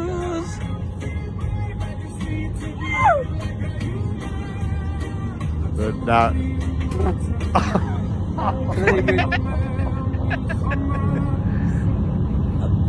say genocide, I say wasn't a genocide. It's a war, self-defense. This is This man, I gotta tell you, Boy George is just one of the righteous frickin' heroes of our generation. George, I've known you 30 years. Someone attacked me like 6 months ago. And people attacked me, and you on your Instagram it said, "Why are you attacking Shmuley? He's such a great guy. You've always stood by me, and now you stand with my people. There's no one like you, George. You are frickin' fantastic." just like you know who else hangs out with Shmuley? RFK. Yeah, Isn't that funny? That's the RFK gag hangs out reflex. with He was mocking the gag reflex there. It looked like. Yeah. Yeah. Yeah, it's very strange. It's very strange. All these supposedly anti-establishment people all fucking hang out with this criminal rabbi who sells dildos with his daughter. Isn't that weird? Isn't that weird? They're all into this guy. So this is Martin Ware. This was one of the members of the 80s band, the Thompson Twins. I honestly can't believe that my old friend Boy George has made an overtly pro-genocide, anti-Palestinian piece of musical propaganda. George, you should be ashamed. I hope you think the money was enough to sell your soul. Vile. Damn, yo. But hey, this is not going well. This is, if you want to be a little white-pilled, this is wrecked this guy's career, what was left of it. Not that he had much of one at this point, but this did not go well for him. Boy George quits West End musical amid backlash to pro-Israel song. Boy George has departed from the West End production of Jesus Christ Superstar just days before it was set to begin. He was due to play King Herod in the theater production at the London Palladium between August 3rd and August 15th. However, taking to social media, his manager, Paul Kemsley, more on him later, confirmed on July 30th that his client would no longer be participating in the musical, writing, quote, "After careful consideration, I have decided in my capacity as Boy George's manager that he will no longer be appearing in Jesus Christ Superstar at the London Palladium. The decision has been made with the utmost respect for the producers, the creative team, and the entire company. We are grateful for the professionalism and understanding they have shown throughout and sincerely wish everyone involved every success with the production." He also offered sincere apologies for the disappointment this decision may cause to fans who had bought tickets to see the Culture Club frontman. Okay, he stood by him, but guess what? So a lot of people have speculated because Boy George, he's been asked about Israel and he's kind of tried to stay out of the subject. So this guy, Paul Kemsley, is his longtime friend and manager. He's Jewish. He's married to a former star of Real Housewives of Beverly Hills, whose father is from, guess where? Israel. And this guy is a big Zionist. So you know how they work, man. You know how they do. They worked on him and they turned him Zionist. But not everyone's going along with it. This is from Boy George. In Buddhism, we understand that every action comes with a consequence. Due to my decision to stand up for my Jewish friends, I am losing a few people from my life.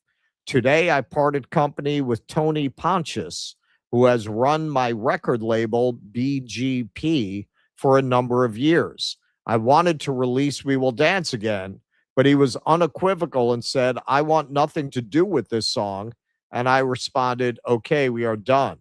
When someone is gutless, it really does not hurt to say goodbye.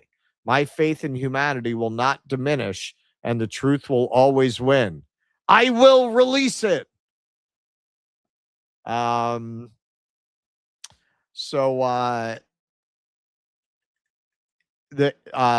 his leaving the show comes after he released the reggae track We Will Dance Again on July 26th. On the first line, the track refutes that a genocide is currently happening in Gaza, despite authorities such as reports from the United Nations, Amnesty International, and the Human Rights Watch claiming otherwise. Following the release of We Will Dance Again, Boy George defended the track on social media amid complaints, writing on Threads, quote, "I prefer an imperfect democracy." It's what, meaning Israel. "It's what I'm used to, but my support is more for my actual friends who I hold close and know are good and decent."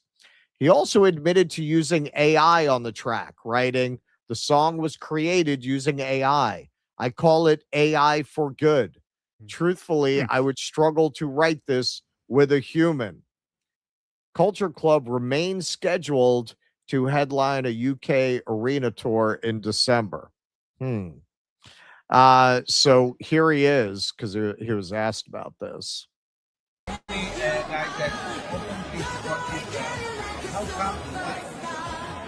Why do I have to give a reason? I mean, I support everyone. People. You know, there's not I don't think like love has no opposite.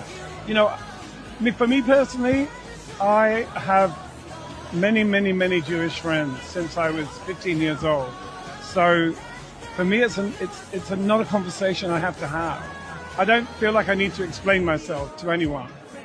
If I don't love my friends, I don't love anybody. Exactly.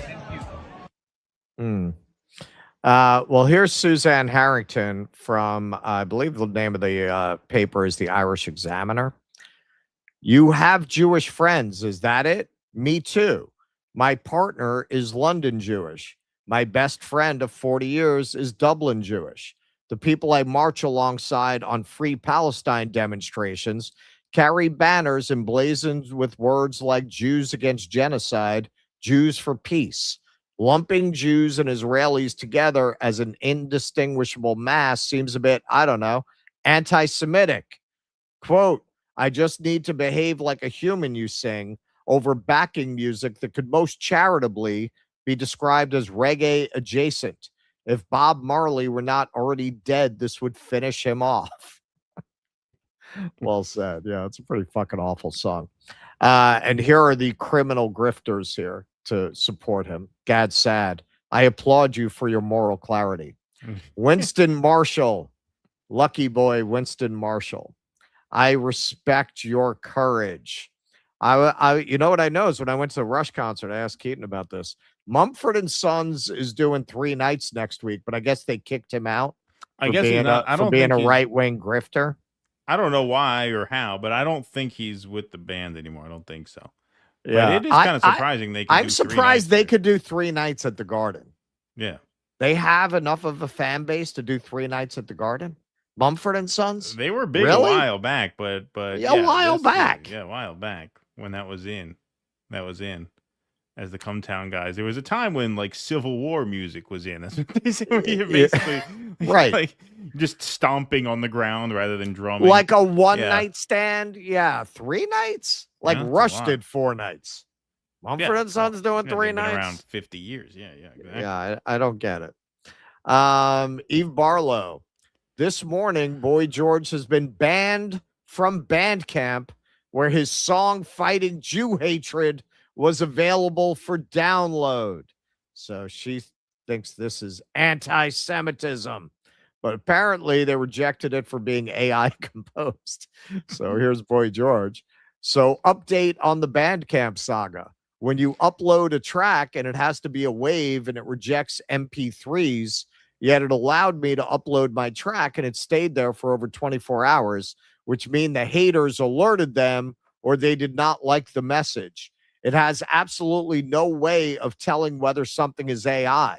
But in my case, I have been completely upfront and have made it clear lyrics and melody from myself and AI-assisted music. It seems obvious that despite the claims of Bandcamp, there is a shitload of AI-assisted music all over the website, and to deny this is not only misleading, but moronic.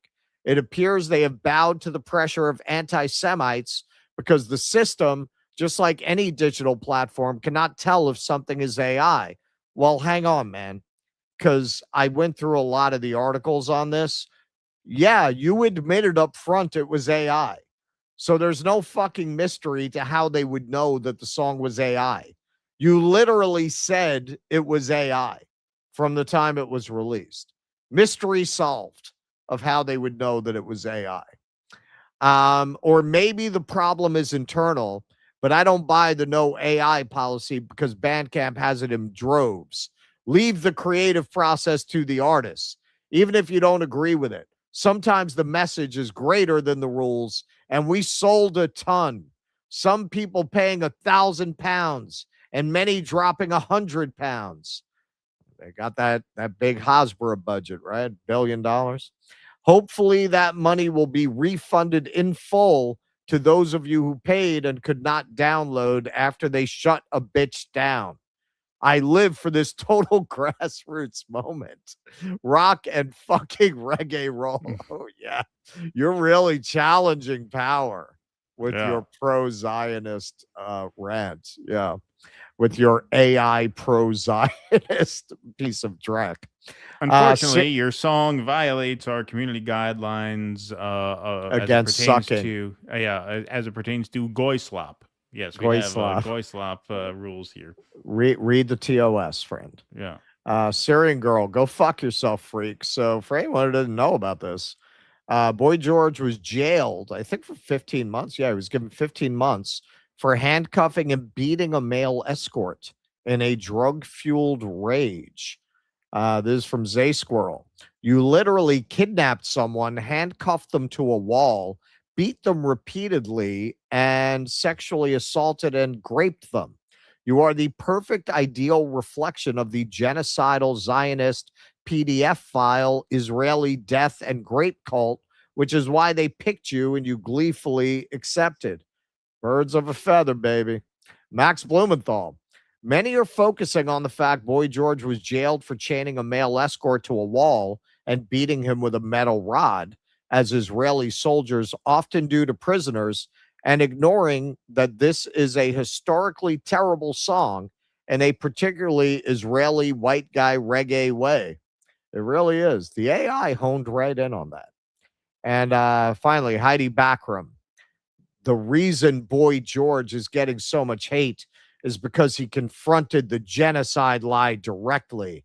And that brings the whole pro-pal strategy crashing down. He is popular. Ha! With who? He was popular fucking 40 years ago when I was like 13. And dangerous to them, so they have to destroy him. This is what he calls in Annie Hall Jewish paranoia, right? Right. Jewish paranoia. Jew. Yeah. No. They had to destroy Boy George because he's burning up the charts. When was the last time Boy George had a song in the top 40? Like 1983?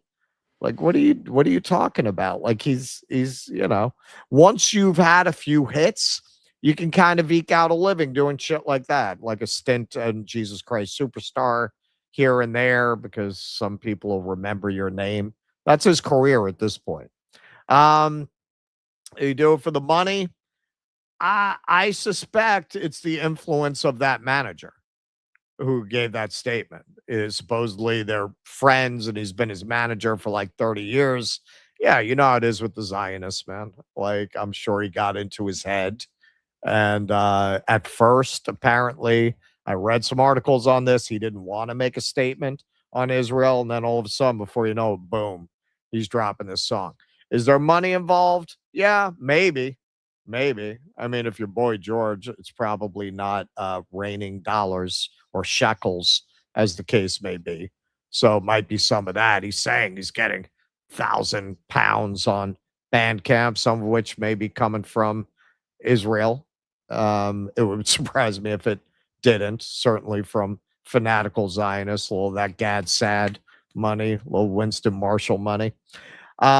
It's very sad though, man. It's sad because Boy George, yeah, like, look, it's so long ago. If you're not my age, if you didn't experience it, nobody would even know it now. But Boy George really was a pioneer. He really was a pioneer in normalizing different types of gender expression and being openly gay in pop music. He was really one of the first to break out like that and to be open and completely honest about who he was in that way. Especially the cross-dressing, man. Like nobody was doing that at that time in top 40, like top 40 kind of pop music like that. So yeah, man, I never understand people who come from oppression who side with the oppressor like that. But you know, he did beat a male prostitute chained to a radiator.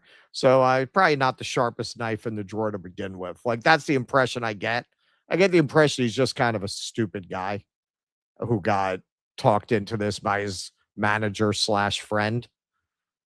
Well, you know, there are a lot of like liberals. You know, we obviously know, you know, liberal Zionism is a contradictory phrase because Zionism is a supremacist ideology. So you can't be liberal and believe in, you know, equal rights for people if you believe in a supremacist ideology. But the way that's been perverted over the years, especially with people of a certain generation, is they've really been tricked into thinking that supporting Israel is like this social justice cause because the Jews have been uniquely oppressed, right? So a lot of people have been You're brainwashed right. into that, and if you're not particularly bright, it's kind of easy to figure that you would be one of those, which sounds like that's who he is.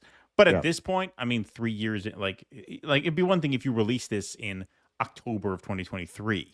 You know, the way they were like songs after 9/11 or whatever. But now, after 3 years of genocide, you release it now, addressing the genocide claim. It's not genocide. I mean, it's unbelievably cringe. But to that point, too, it shows just like with Elon's Odyssey, like you don't have to be, forget about great. You don't have to be adequate as long as you are just embarrassingly fanatical in the point you're trying to convey, and that point, you know, is a point that is appreciated by people who are also trying to push that message. It could be the cringiest, sloppiest shit. It does I'm not sure matter. all the Israelis are playing this in the bars right now. Yes, and that is like the Israeli aesthetic that they love, you know, Gal Gadot, who's just like an objectively horrible actor. You know, it doesn't matter. Doesn't matter. Just Kal-El, like Elon's Odyssey, doesn't no. matter. Yeah, exactly. And you know, that speaks to the lack of culture in Israel because it's a new place. You know, like native peoples always have a deeper connection to their land, which means they always have a stronger, more respectable culture than like settlers. And you know, the whole project of Israel is to build a Western style democracy, but they're really not interested in building a Western style democracy. They're like a Western style society, basically strip malls and fast food in the Middle East. Isn't that great? If we can conquer enough land in the Middle East to make it look like, you know, Anytown, USA. We've got a Denny's. Yeah, exactly. We've got a Denny's. The culture is gonna reflect that. It's a trivial thing, but I forget who those douchebags were who hosted Netanyahu on their podcast. You haven't heard much from them since. I forget their names. The chat will know. But they asked him, "Do you like McDonald's or Burger King?" Burger King. I mean, like that sounds very superficial and stupid, but that is the point of the Israeli project: is we're going to put Burger Kings in the Middle East. And make it feel like home. That's why a lot of Americans say how much they love going to Israel. It's this magical place. Well, what's magical about it? What's magical about it is that it feels like Charlotte, North Carolina when you go there. They've got because Popeyes. the same chain stores like that. That's what's magical about it, right? Because these are not people who are talking about the religious sites and everything. I could see if you're a religious person, you know, but you know, these are people who are talking about how cool it is, how novel is it to go to the Middle East and feel like you're in Florida. You know, all right. You know, it's very weird. And so what I'm saying is people who are that like culturally superficial, it makes sense that they would just celebrate any piece of art or culture that reinforces their project because their project is the only thing they care about. It is itself a replacement for any kind of culture. Yeah, these propaganda videos I get fed on social media, on Facebook primarily, that try to like normalize or make Israeli life look cute. They always tell on themselves. I was talking about this the other day. There's there's, you know, how mean the Israeli women are, and like that's supposed to be endearing or something.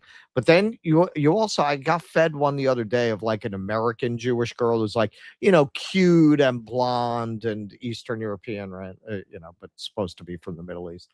And she did one about how hard it is to haggle in the market because the guys all hit on you. Like they always tell on themselves. Right. You know, like she's showing how she's trying to get a price for the thing, and the guy's like, "You want to go out? You want to do something?" Yeah. So you know, people, you know, the pedos all escape there, right? Like they have Right. a reputation for SA in Israel. Like, do you think this is endearing, or do you think you're reinforcing that Israelis are creepy? That's how lacking in self-awareness they are. Right. Like the stuff they do to try to be like, look how cool Israeli culture is, like just reinforces what people think it is. A bunch of nasty women and rapist men. Right. Right. Yeah, exactly. All right. Let's see. Let's go to the map here in Michigan. Not much has changed. Not much has changed. Very, very, very slow count coming out of Michigan here. It is still Syed by 6 with just 24% of the vote in. That is brutal. 24. Really brutal how few votes are in. Let me see if there's another outlet that has more votes in. I doubt it. Let's see. Michigan results. Let's see here. And a primary, too early to call. Okay, so they're up to 36 on NBC News. All right, so let me try to find some NBC News here, and we'll see. CoolBlue says be right back in a few minutes. All right, CoolBlue is in. He's muted now, so let's see what we got here. NBC News, NBC News, Michigan results. You want to take some super chats while I'm Yeah, I got a lot backed up. these down? All right, go ahead. All right. So John Olmsted, up should be part of Wisconsin. That's why they talk like that. It's actually a Wisconsin accent. Fight me, Michiganders. Ask CoolBlue about MGP, please. LOL. All right. MGP. Frank E. Checkers. You guys should make t-shirts with the "They hate our beef" slogan. My daughter and I say it all the time and laugh. Okay. John Smith, you're only as good as your last merch drop. Keaton. That's right. You're only as good as your last merch drop. You know that. Russell Spezant Mine. Missouri denied Amendment 5 that eliminated income tax. Add it to the people who think themselves but conservatives or old school progressives tally. Right. Yep. Yeah, I saw that. That amendment went down. Brad Gilbert. 2020 was rigged by the Uniparty. GOP poll watchers removed, and they kept counting. Trump couldn't sell the jabs. Even he understood and played his role. It's my understanding that the jabs gave you superpowers. Now, if you did not get the jab, that explains why you can't fly and you don't have super strength. All right, here's some. All right, so it has it as closer on NBC News with 36.4% in, Abdul 49.9, Stevens 46.5. So that's a race right there. This has Stevens up a lot in Wayne County, so that must mean that Detroit has come in at least, a decent amount. Because we can't really see within the counties, can we? Let's see. Wayne County is, it's just going to give us this breakdown here. Yeah, 63-33. It's not saying where in Wayne County those votes are coming in. But yeah, that as of now looks a lot closer than the polls said. Now, like I said, it could open back up again depending on which sections are out and which are in. But Stevens doing pretty well in Wayne County so far. So that's where we're at right now. We'll see what CoolBlue has to say when he gets back. You got some more? Yep.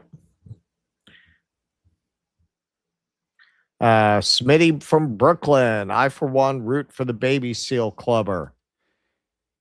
Who's that? Axel Strife. Put I stand with the Jews on the soundboard. That could be good. I was thinking that, actually. Yeah, that's not bad. That's not bad. I like that. What's the Tucker one we got to get? The female position? He put us in the female Yeah, we got to put that one up. Emoji. Bandcamp ethnically cleansed its site of Zio. Yeah, looks that way. Kenman G. I can't wait for Shmooly Fest later this year. Yeah, I keep waiting to run into him in Times Square. Just hasn't happened yet. Richard Namulala. Louis Rankin has a song about Boy George. Google it. All right. Virtuoso. Goy George has the Star of David tattooed on his bald head. He's in too deep. Does he? Scam, bankster, fraud. Next Boy George drop. Bless the data centers. Yep. So that happens when they're on the take. Martin Ware was in Human League. Oh, I thought Thompson twins. Thank you, man. Heaven 17, not Thompson twins, but always spoke up for Palestine. Human League. They did that. Hang on. Human League. Were they the ones that did that Tainted Love? Is that Human League? King, is that Human League, Tainted Love? I thought you were on a fucking music channel. Yeah, I'm not sure. Worst Skill. Coming soon, Goy George and the Western Culture Club's new single, Do You Really Want to Hurt Me by Invading My Country. Do you know that song? Do you really want to hurt me? Of course. Yeah, That was a big one. That was one of his other big hits. That's a big one, yeah. Brad Gilbert. Couldn't get away from that one. You don't know Karma Chameleon? You never heard that song?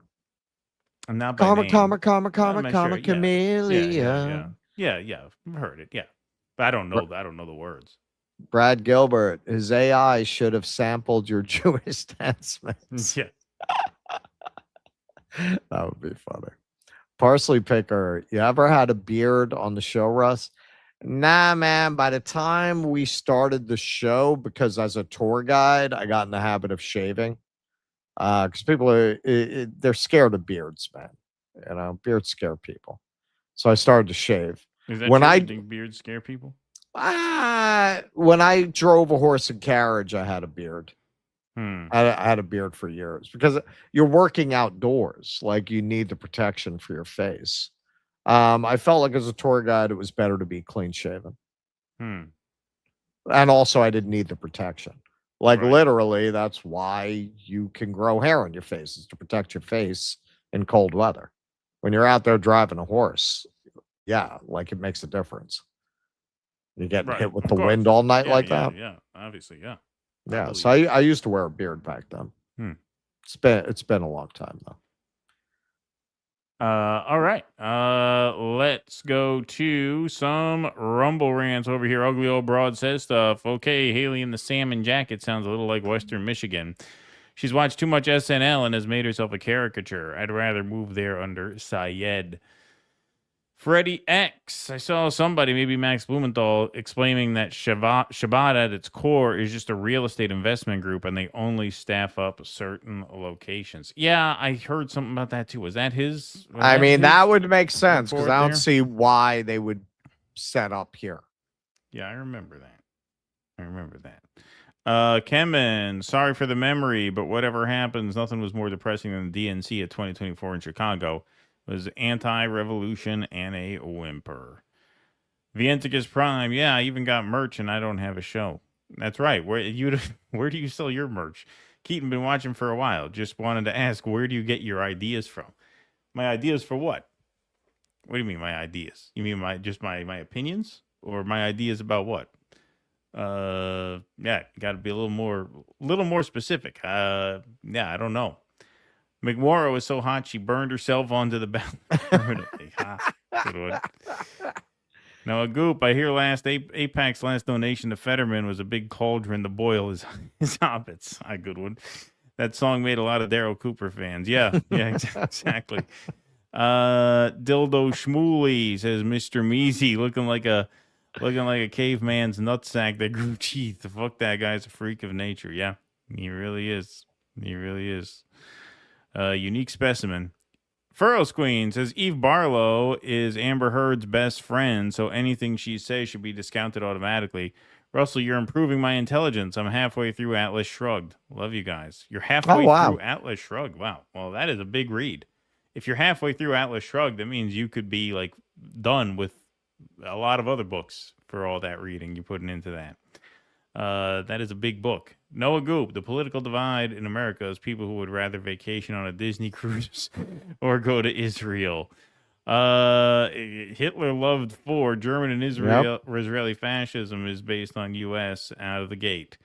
Government is slavery. Thank you, Vulture. Yeah. Hitler had a portrait of Henry Ford behind his desk. Yep, that's right. I just ordered the new book, Unbound, by anarchist voluntarist Larkin Rose. You guys should interview him. Oh, interesting. All right. I will take a look at that. Thank you for that. Let's see. Yep. Rooster 911. New York Times and Bridge Detroit both have it within a couple points, around 36% reporting. Also, Human League was I'm Only Human. All right. Thank you. Yes, we will look in again. Sending love to the DD boys, our community, and the regular supporters. Keep on rocking on. Thank you, T-Bone. Appreciate that. Hey, good call, Jake says. Cool Blue's back in. Hey, Cool Blue, what's up? Hi, listen, I don't have a good feeling about this. Oh, really? Now you don't have a good feeling? You think he's going to lose? Well, she just so happens to be ahead in a lot of rural counties. Yeah, well, that's what I mean. The voice, it was very powerful. It really worked. It really did wonders for her. Wayne County, she's 23% of the votes in. She's leading by 30 percentage points and about 21,000. Yeah, she's racking it up there. I mean, but the question there is, where in Wayne County are those coming from? Because as we were talking about, like Detroit is going to be a Stevens stronghold, but a lot of the other places are probably not, right? Well, I was about to say also, I was coming across my congressional district, the 13th, and I think I came across on X that Sri Tanadar is taking a lead over challenger Dominic McKinney. I'm going to see if I can get this more carefully here. So where do you think went wrong? I mean, I don't know if I can't really project anything now, but I mean, you had polling, was just one-sided in the extreme going into today, and it's obviously a lot closer than that. Are you both familiar with Rich Barris, Baris, and Robert Barnes? I know Robert Barnes. You're talking about he's on X, right? Yeah, Barris and Barnes will do. They've been doing episodes about how this midterm election is looking. Barris basically posted. Rich Barris is like about 43 years old. He posted something about this Michigan U.S. Senate thing, saying, "Hey, if Haley Stevens gets the nomination, it was stolen. Democrats rig their elections. They fix the elections and that sort of thing." I mean, it is suspicious that the polls were all having Syed by like 15, and now you're like this. I mean, I'm not saying polling is perfect, but Cool Blue, for all the shit that the pollsters get, like in 2024, the top 10 pollsters all were accurate within 1 point. So it's not like polling is always crazy wrong. Like if it's this wrong, I mean, even if he doesn't end up losing, but if she comes within 5, that's pretty suspicious, given the fact that he was winning by like 15 points in all the polls leading up to this. It's still, I don't know how much of the state is in, about 1/3 or a little bit more. I was away for a few minutes. My dog needed to be out. 38% in. He's up by 3. Now, what I'll tell you is either way, this does not bode well for the general election if it's this close in the primary, because at this point, you're going to have a lot of people on both sides. You're going to have a decent amount of Stevens supporters who are not going to support Syed in the general, and I think vice versa. I mean, we know based on 2024, and I'm not saying they're wrong to have done this. Obviously, we supported them in doing just this, but a lot of the Arabs and Muslims in Dearborn boycotted the Democratic ticket because of Kamala Harris's support for Israel. Now, that to me hamstrings Haley Stevens in a general election in a huge way, in a way that's already been proven to sink a campaign. Like, don't get me wrong, I've been on this beat for as long as we've covered this race. I think Syed's got major hurdles to overcome in a general election if he's the nominee. But we know that the Israel issue was poison for the Democrats in 2024. Like, there's an established record of that having essentially cost them the state. I think that happens again if Stevens is the nominee. So yeah, man, I do not think my gut tells me the Democrats are going to blow this race. That's what my gut says. Now, they could win the Senate anyway, because it looks like Tallarico is doing very well in Texas. Looks like they're going to win Maine. Looks like they're going to win North Carolina. Looks like they're going to win Ohio. And then at that point, you need either Ohio, yeah, exactly. At that point, you need either Iowa or Alaska. I think they'll get Alaska. So it is possible that they sweep everywhere but blow this, because Michigan has proven, I think, to be this kind of unsolvable puzzle for Democrats because of the coalition required to put 50 points together. What do you think about that? Well, there is a personal thing with me. Because I did mention a couple years ago that I have not voted for the Democrats in the general election since the midterm elections of 2014. And, with what went down in 2016, it was 10 years ago in July, leading to the DNC convention in Philadelphia, Pennsylvania. I just did not vote for anybody who was a Democrat in the general election of 2016, repeated in 2020 and 2024. So I've gotten used to it. So if it turns out the nomination goes to her, hey, makes it easy on me. I'll just deny one more election cycle, the Dems being able to have any of my votes in the general election. I'm going to see how the rest of this plays out tonight, just because a lot of the counties that are still outstanding where there's very low percentages, and we have 565,000 when it looks like 1.4 to 1.5 million votes will have been cast. Yeah, they're running. I mean, you guys can see what I'm doing here, right? I'll zoom in a little bit, make it a little bigger for you. Here we go. So yeah, I mean, she is running it up in Wayne County, and that's what's making it close right now. But again, that could be Detroit, and then Dearborn comes in big for El Sayed, so he can make up a bunch of votes at once there too. But besides, hang on, Wayne County is Detroit. Yeah. How is she doing well in Detroit? James Clyburn, baby. We were making fun of him earlier. Yeah, Big Tim coming in for the win. Really? I mean, I don't know.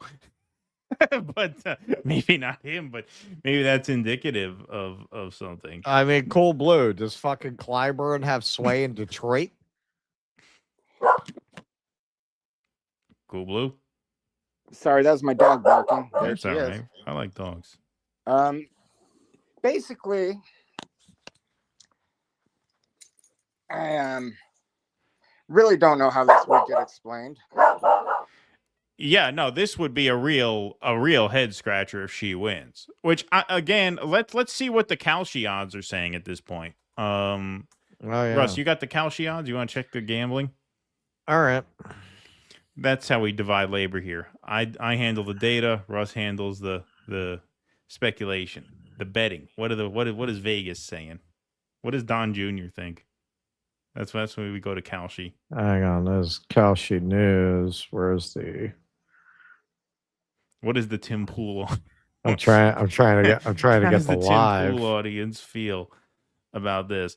Yeah, the thing about it is these rural counties are kind of split. Like, you're seeing some of these are light blue for Syed, and some of these are dark blue for Stevens, but the margins are pretty small in most cases. Like, you don't really see anybody dominating. I mean, certainly you're not seeing El Sayed with the dominant performance that the polls predicted. I mean, we could say that for sure. I mean, Kalshi's got Abdul Saeed at 88.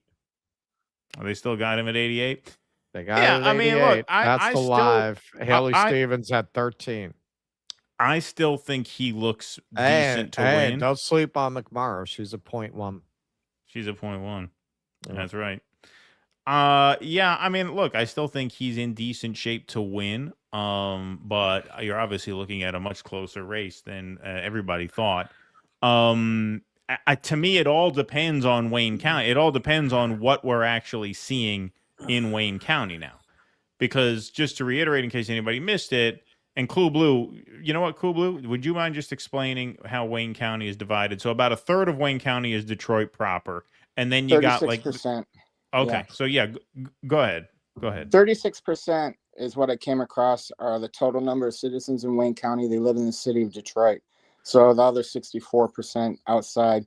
So you have 18 out of every 50 people live in Wayne County, and the other 32 out of 50 live outside the city of Detroit to make up Wayne County. Okay, and that would include Dearborn, right? Now, what's the population of Dearborn, more or less? That's where you live, right? I live in the Downriver area, they call it, which is just south of Dearborn, but in Michigan's 13th congressional district. It's over 100,000. It was the most populous city that ended up in the in the United States that ended up in the 2024 Republican column for Donald Trump, is what I thought I remember coming across, because it flipped to him because of what was going on in election 2024 with people there not willing to vote for Kamala Harris, understandably so. Here at Haley Stevens headquarters, we're starting to hear some finger pointing about her campaign. I just talked to a Michigan Democrat who's a little bit concerned about what they're seeing so far, and we're starting to hear the blame game. Some supporters are starting to question whether Stevens really did what she needed to do with the black vote, and that's really who she's been targeting in this race. Yeah, okay, so, I mean, betting odds still have him figured to win. I have a cousin married to a black guy. We love him. If he wins this, he might win. He's so talented. He'll win it in single-digit margin. He brings out those turntables at barbecues, and we just get everybody rocking, And he's got a big cock on him. Let me tell you, that guy is hung like a hoagie. You don't have to go down the subway when he's around. You got a big sandwich right there. It's fun being stupid. All right, so yeah, what do we got here? All right, well, I guess it's 10:57. We may as well hang out a little bit for Kshama's results, right? Because we're going to get some of her results in a few minutes. Yeah. Looks like she's the one running away with it. Yeah, let's see. What does Kalshi say for her now? Same last I looked. Let me see. Right. So she's at 77. All right. So yeah, to be clear, those are odds. Those are not votes or anything. Those are not. Yes, those are not results. Right. So Kshama doesn't seem like the type whose supporters would pour a bunch of money into an online gambling platform to switch the odds in her favor, but sometimes a big bet can swing things. Yeah. So we'll see. We don't want to jinx it. But yeah, man, this is looking pretty competitive. It's looking pretty competitive. Again, the caveat is what's going on in Wayne County. We just don't know. There's just no way of knowing where those votes are. If that's all Detroit and he's gonna pick up a bunch in the outer cities in that county, then I think you're gonna get more of not quite the result you expected, which is a 15-point route, but you're gonna start to look more in the 5 to 8, 9 point range would be my guess. But if that's not Detroit, if that's factoring in some of those outer cities and she does well in Detroit, then, then that's that paints a much gloomier picture. Doesn't really seem like there's any way to know that as of now, does it, CoolBlue? There's no way to like look into like what precincts are reporting within the counties, is there? I don't think this. The Well, I'd have to be. I might see about the Secretary of State website. Isn't that the one that does it? But I'm not sure.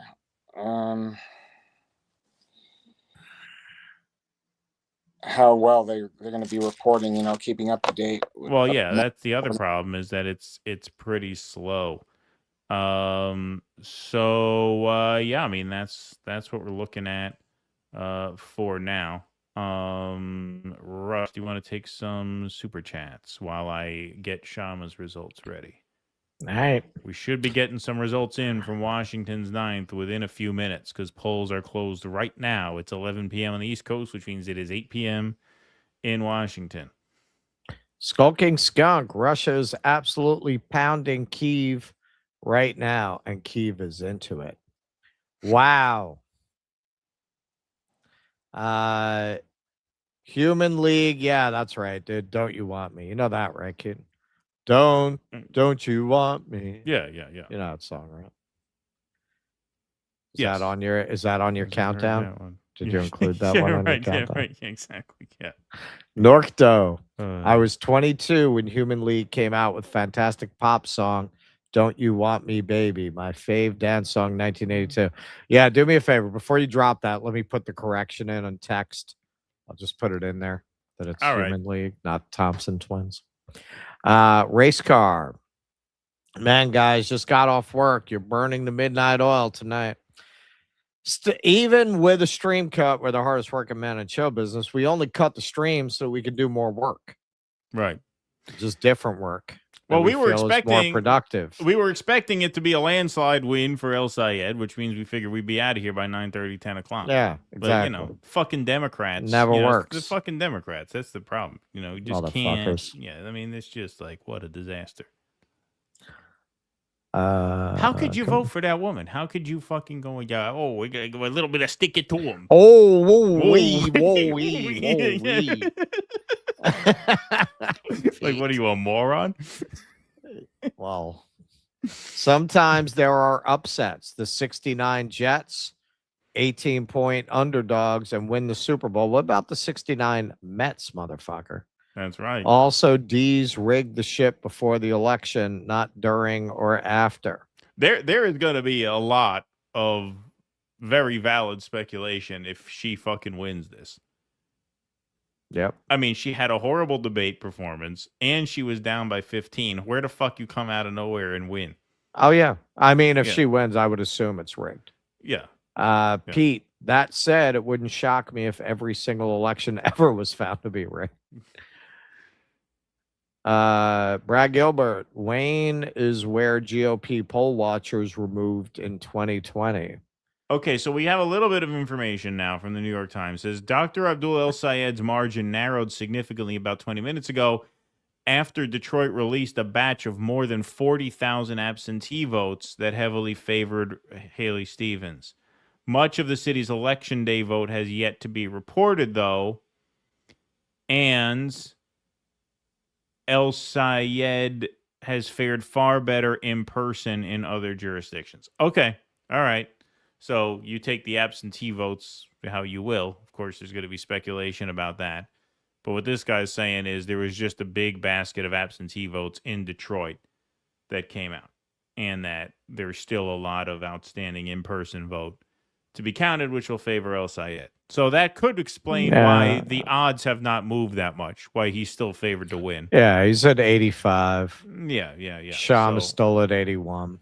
Now he's narrowing the deficit in Wayne County a little bit. So now we're up to 26% in Wayne County, with El Sayed now coming up, closing in on 40%. So he's gained about 6 points in Wayne County as more votes have come in. So that's what I mean. Like, it could be possible that 62% number was her peak in Wayne County, and it'll narrow from there, in which case he looks pretty good. Right. That's possible. We don't know that for sure at this point, But now we do have some reporting that spike was due to absentee votes that came in for her. So that's encouraging news. So that's what we got right now. Go ahead. I got up. You got nothing. You not I got got nothing. The till is dry. Till is empty. dry. Till is Yeah. empty. All I got super chats, man. All he's got is super chats. That's right. All right. So CoolBlue, what do you think of what I just said? Any more information you got? It's just taking a while. It's frustrating. It's been now the entire state closes at 9 p.m. Eastern time because the Upper Peninsula parts of that are on Central time. So, the area I'm in closes 8 p.m. local time, 8 p.m. Eastern time. Yeah, but up there in the peninsula, I mean, that's a very low population up there, right? Yeah, but they're on Central anyway. Like, as if you're driving on your way. If No, you're but go I into mean, neighboring Wisconsin, it's just right. We got to have the entire state close at 8 o'clock, and they're an hour after us because they're on Central. So we got that's the waiting. Right. It's frustrating right. in a way. It is. It is. All right. We're still waiting on results from Washington. Let's see. I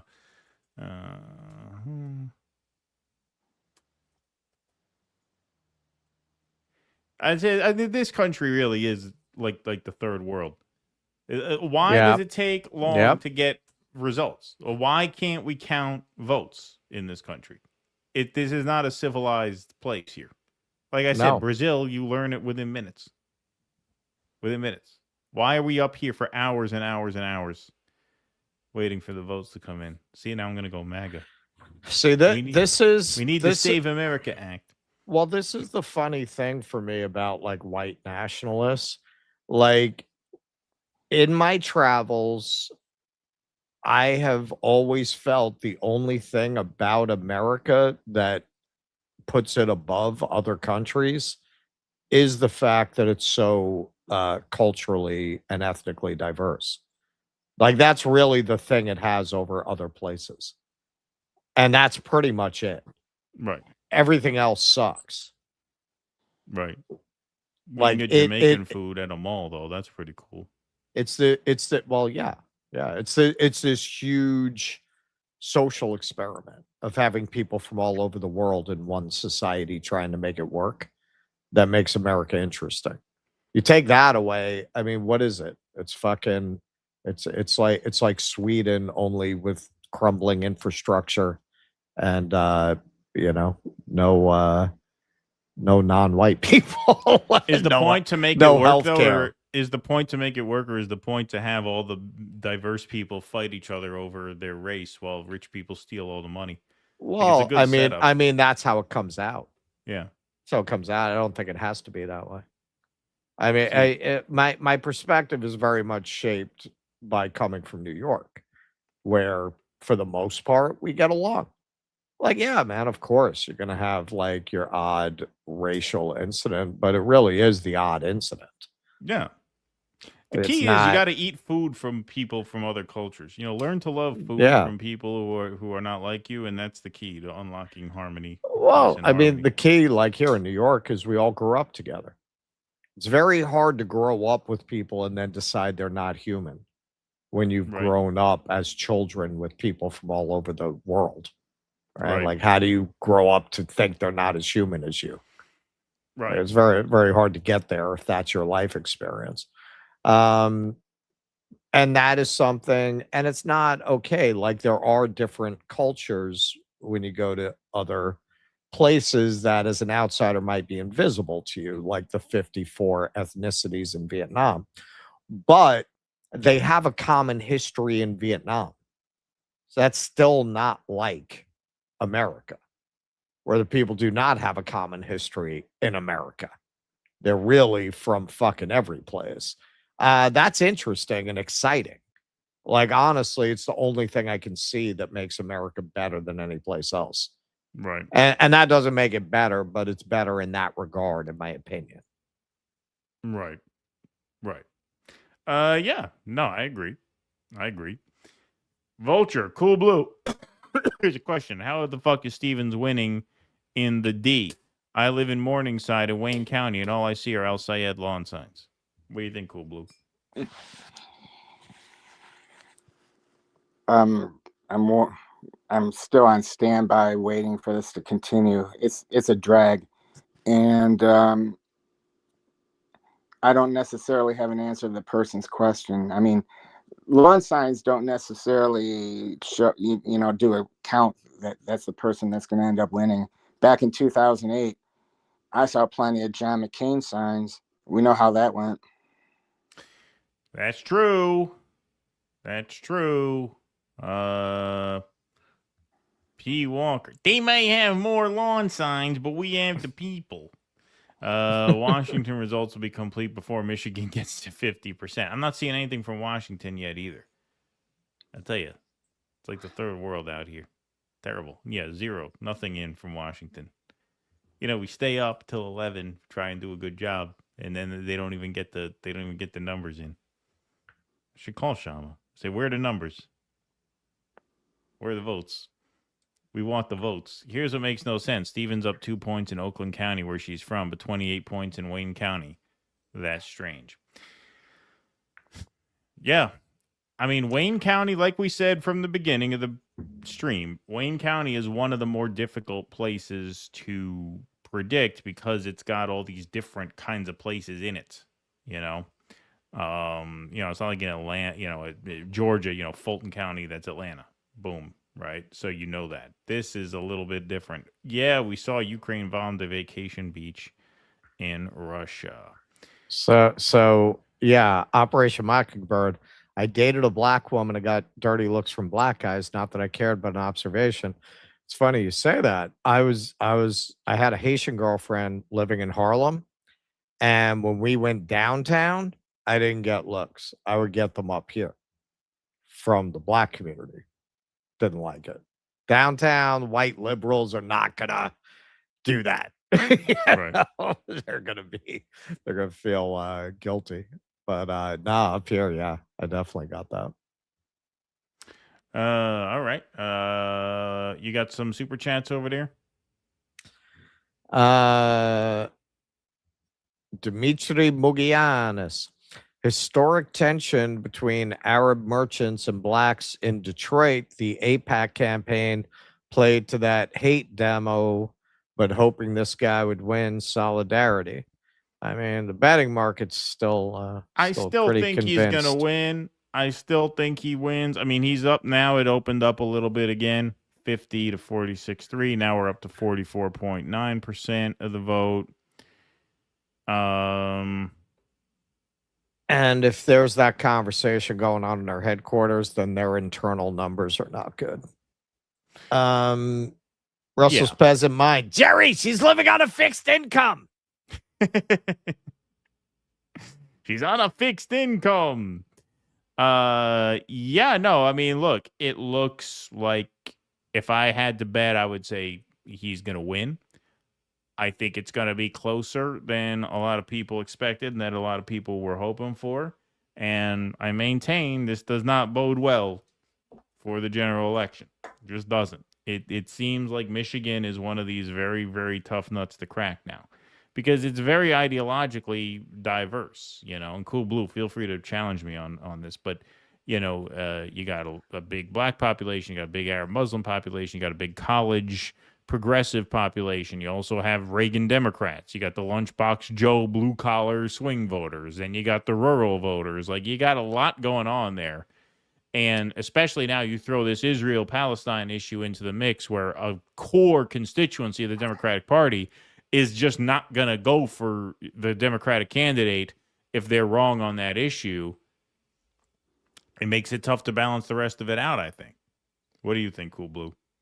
You also have Michigan being an open primary state, so that adds some complexity to it. You're right about that. You're absolutely right about that. You could have Republicans coming in voting for Stevens because there is no contest on the Republican side. The 1972 Democratic primary winner for U.S. president in Michigan, for the record, was George Wallace. Let that sink in for a moment, because back then that was not at all remotely believable. Right. But Right. that's for the record. All right. What do we got here? 49.9, 46.4. Man, this is a stubborn map. Really is. Really stubborn map. This is a tough one. This is a tough one. I mean, you'd obviously rather be El Sayed at this point, but you're not getting the result you were looking for, I don't think. You wanted a really resounding win that catapults you into the general, and it doesn't look like you're getting that. Looks like you're coming out of this very fractured.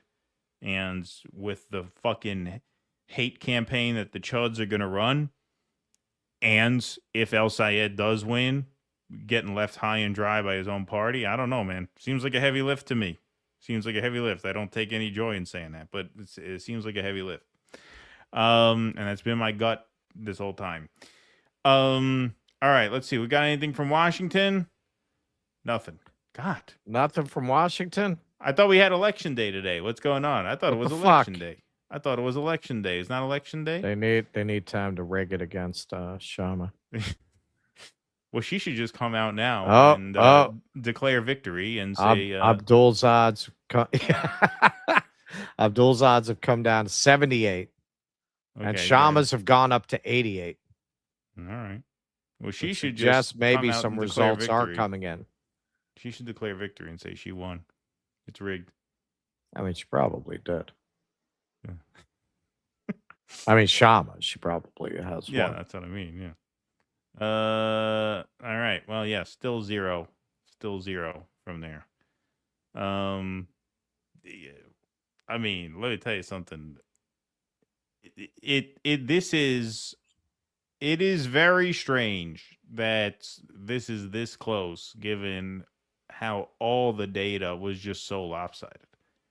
And there was a clear turning point too. It was, he just eviscerated her in that debate. Like, she made a complete fool of herself in the debate. She falls behind by 15 points. Well, she and now makes you a get fool of this. herself every time she appears in front of a camera. Every time she opens her mouth.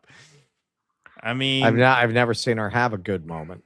there could be something to be said for the ground game when the establishment pours in that money. They can, it's a turnout machine. Who the hell knows?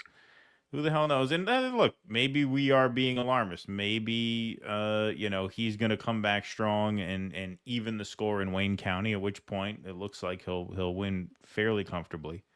But yeah, it's not looking like a landslide. And yeah, man, that money. So they said, Keaton, why did you dismiss the money? No, I don't dismiss the money. That's what I just said.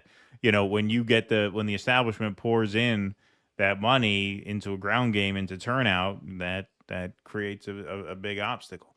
And they're all in on this race. Like I said, if El Sayed wins, they're gonna do to him what they did to Mamdani in New York, which is a lot of them are not going to endorse it. But he won. But he won.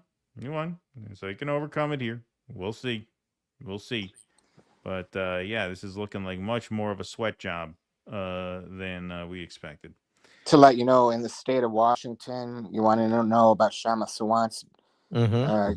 Washington, the 9th Congressional District, there are no results being reported according to New York Times. Yeah, there's nothing on NBC either. State closed at 11 o'clock p.m. Eastern Time, 15 or so minutes ago. Yep, and still zero results. Wow.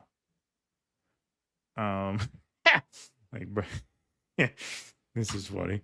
This is what you want to see. This really warms your heart. This is exactly the kind of thing that you want to see if you're a Democrat. Now it says NBC News: Bernie Sanders urges progressive voters to still vote Democrat in November if moderates are on the ballot. It's a well-timed comment.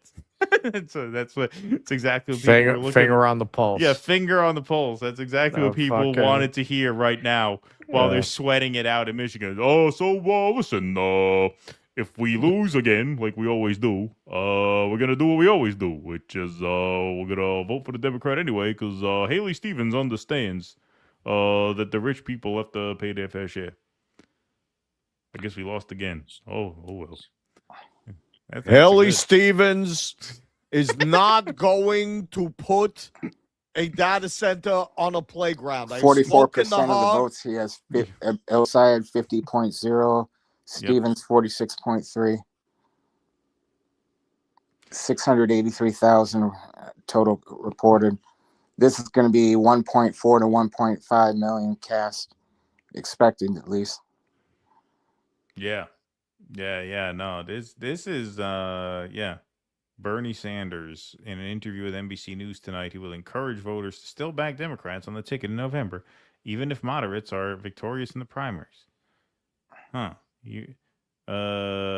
Asked whether he would support Haley Stevens if she defeats Abu El Sayed, who Sanders has endorsed.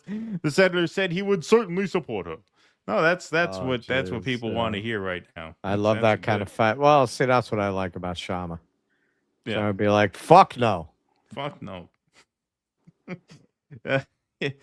Oh boy. All right. Shah would be like, I'm gonna send 100 pizzas to her house. It's all familiar, isn't it? I'm gonna order a bunch of pizzas.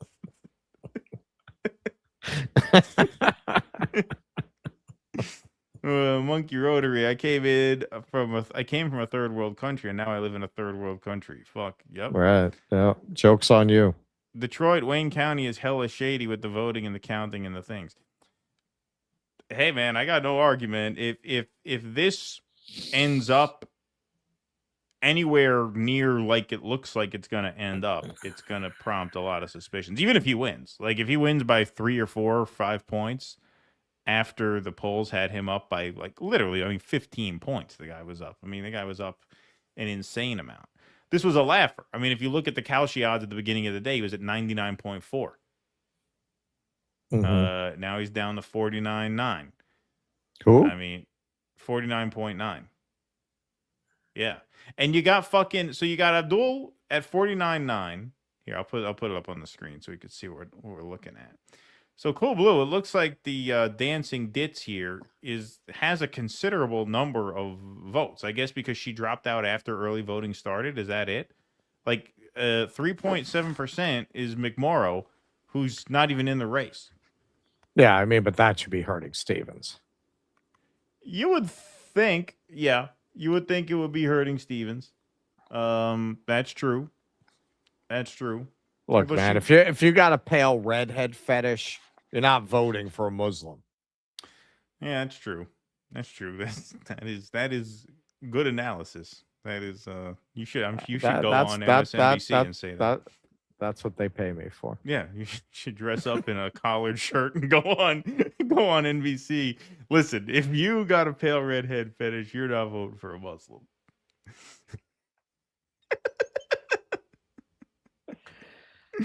Rachel Maddow here. Yeah,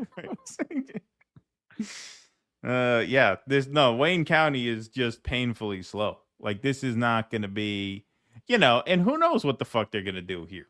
Who knows what they're going to do? See, now I'm starting to see it sound like Trump. It's going to go till 2 a.m. now because they're going to slow roll these ballots. And, then it's going to be Dinesh D'Souza rolling up outside of a post office with a bunch of ballots. Who the hell? Hang on, what's the total vote here in Michigan so far? So he's maintaining like 3. He's got a 3-point lead. Look, at this point, I don't really see her catching him. Again, it depends on what Wayne County is. It depends on where those votes are. There's just no way of knowing. It seems like everything else is coming in, at a decent pace, although not really. Most of these outer counties here, you have decent amount of votes in. It is really interesting. What's interesting to me, CoolBlue, and you can chime in on this if you have any insight here, is that they seem to be pretty much splitting the more rural and suburban counties. There doesn't really seem to be a major trend for either candidate outside the urban areas. What do you think about that? CoolBlue, you there? CoolBlue's getting oh, sorry. That's my phone, CoolBlue. Go ahead. It's okay. I was thinking of what the map looked like in 2016, Bernie over Hillary. And those counties you see like in like if you're looking at the sort of like mitt shape, where the fingers are, but not quite in the Upper Peninsula. Right. So many of them shaded in for Bernie. I mean, he won all but 10 counties in the state. Yeah. And she carried 5 of the top 10 counties, for how much they voted, including all 3 of Wayne County, Oakland County, Macomb County. They're looking at that Haley Stevens is leading in so many of these rural counties. And of course, if I go over them like John King on CNN, how many votes are in expected votes. One named Osceola County, where she's ahead by 13 points and really 218 votes. 95% of that is in. That's more on the west side of that part. Lake County also 95% of the vote in. She's leading 58 to 35 with 672 to 406. So, when you have areas where they're not even 10,000 votes cast and she's leading, then you're just dealing with putting the math together for the percentages and the percentage points margins. But what's been surprising to me is that she's apparently carrying these counties when I would think that they would have been in the column for El Sayed. Yeah. Yeah. Now, they're not carrying them by huge margins. You see like 53-40, 50-46, 56-37, 47. Yeah, that one's essentially tied. And, he's got some. They seem to be splitting more or less the vote outside of the cities. I mean, they're basically splitting the vote in most places. Ionia County, Ionia. It's one county immediately east of Kent County, where Grand Rapids is located. 91% of the vote in she has 23 more individual votes than he does, 48.2 to 47.8. Wow. So, it can be a result like that. And this is just leaving things hanging on. I'm about to say, and I hope you know that I have some humor meant for this. I'm about to ask you 2 gentlemen just how long you want to put up doing this live stream tonight. No, we're not. No, we're gonna wrap this up pretty soon. No, yeah. Jake, we're just about done. We're just about done. I mean, we were hoping to get some Kshama results in. Yeah. That's why we stayed around, because we figure, hey, it's 11. It's past 11 anyway. Yeah, it's past 11. Well, let me do some super chats. Yeah, let's do some super chats, and then we'll close the lights on this. So, very Sopranos-like ending. It's open-ended. Brad Gilbert, 30 million doesn't buy votes. It buys the counters. Well, and buys the cooters, too. Yeah. The progressive Michigander. Clearly, the Kalshi bettors don't take their Kshama betting cues from Ryan Grimm.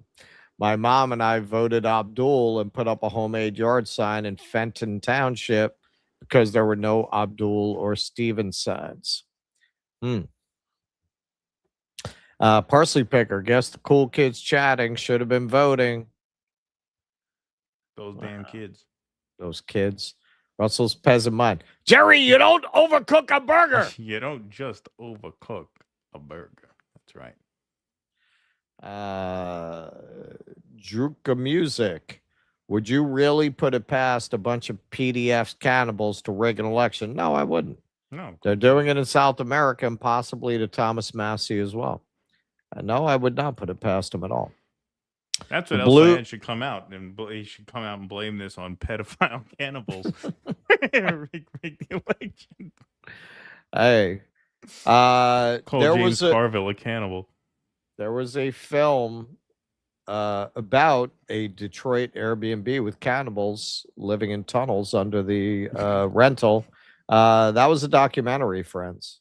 Yeah, yeah. That was what you're talking about. What was it? Barbarian. Yeah, it was good. That was good. The Blue Noble, the cocktail circuit. That was Haley Stevens' house. That was. Yeah. The cocktail circuit elitist Democrats were idiots to think well-educated silver bronze medalists of our society would just give up on Medicare for all. Yeah, they're gonna fuck this race up. That's my gut. Norkdo, Keaton, you're quiet and Russell loud. YouTube says creators compress stabilized volume. under additional settings. So I'm assuming we go through StreamYard. So We do. listen, this is the deal, man. Everyone has their own opinion about sound. Like some things are like general, sure. Ever since I changed where this is, those complaints have gone away. So I don't know. I don't hear it. When this was like up here like this, we would get a lot of sound things. Ever since I put it here, seems okay. Actually, somebody Could be put I'm up suffering from depression, and so I'm just not as loud.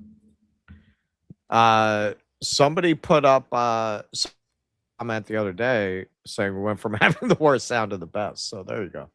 There you go. All right.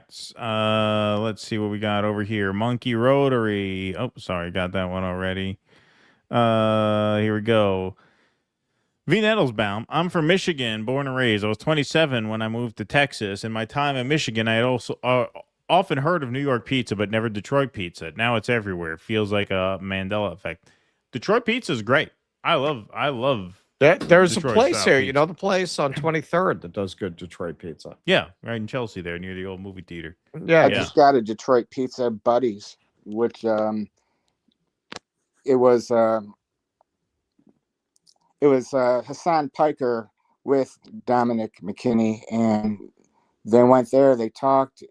McKinney has an interesting life, and it was very good. Detroit style pizza is where they put the pepperoni directly on top of the dough, and it flavors the dough before they put all other stuff on there. No, Detroit style pizza Recommend is slamming. I love it. They're squares. I love it. In Newburgh, there's a place that makes it. My hometown, my former hometown. Let's see what do we got over here. P. Walker, how close does the vote have to get before Stevens can demand a recount? It's got to be very, very close. It's got to be well within a point, I think. So yeah, I don't know if it's looking like that at this point. Ugly Old Broad says stuff. Washington results may change anyway because it's mostly mail-in. I always waited until the next afternoon because it can change so much after the mail-ins come in. Well, that was the case during her recall. But, you know, in this case, you're only looking at top two. So, you know, it's not necessarily like you're expecting a razor-thin margin to see who wins. It's a jungle primary, so top two advance. So you should get a pretty general idea, unless it's really close between her and the Republican for second. You should get a good idea as soon as you start seeing some kind of numbers. As we say in Detroit, if you don't like cannibals, fuck you. Thank you, Vulture. Appreciate that. All right, I'm going to give one more check here. Still nothing in Washington. Great job, Washington State. 1132, no votes. Nice work. Nice work. Really great job. Really, I'm really great. You know, what's especially great is that you guys are 3 hours behind us, which means we had to wait until almost midnight to find out we weren't going to get any numbers from Washington State. That's really good. No, this is all very right. The advanced betting country we odds live in. are Shama's 79. And actually, Abdul Saeed went up. He went up to 86, and Haley Stevens is at 9 on the All betting right. odds. Numbers are tight. Go ahead. I did see about 15 minutes ago a prediction. I don't know if it was Rich Barris, or if it was Nate Silver, figuring that Al Sayed would win by 4 percentage points or less than that, which had been the polls before the debate. You know, a lot closer to that. Right. And it wasn't like he was blowing her out the whole time. It really opened up in the last, a week and a half. Because she's awful. She's a terrible candidate. Yeah, because she sucks, and doesn't look like you're getting that margin. So all right, well, we'll see. Maybe we'll go watch Crystal Ball freak out about this. Maybe they're still on. But all right, well, I guess that's hey, CoolBlue, thanks so much for staying up with us. Really appreciate you as always, my friend. Thanks. I will exit. Thank you, man. Russell and Keaton and everybody. Have a good night. You too. Thank man. you, CoolBlue. much. Round of applause Give for a hand CoolBlue in the for chat. Let's CoolBlue. give a hand for CoolBlue for staying up with us tonight. Vulture, Detroit pizza rules. Jets pizza. Thank you, Vulture. Thanks to Jake for sticking around with us as well. Appreciate you as always, Jake. And we will see you guys back here Thursday afternoon, 1 p.m. Eastern, and then Thursday will be a doubleheader. We got Film Club Thursday night. So thank you very much, everybody, for being here. Appreciate you all. Thanks to the YouTubers and the Rumblers and the mods for keeping the peace and the chat. Until Thursday, 1 p.m. Eastern, when we see you again. Thanks for spending the evening with us. Be safe and be well. Courage! Please clap.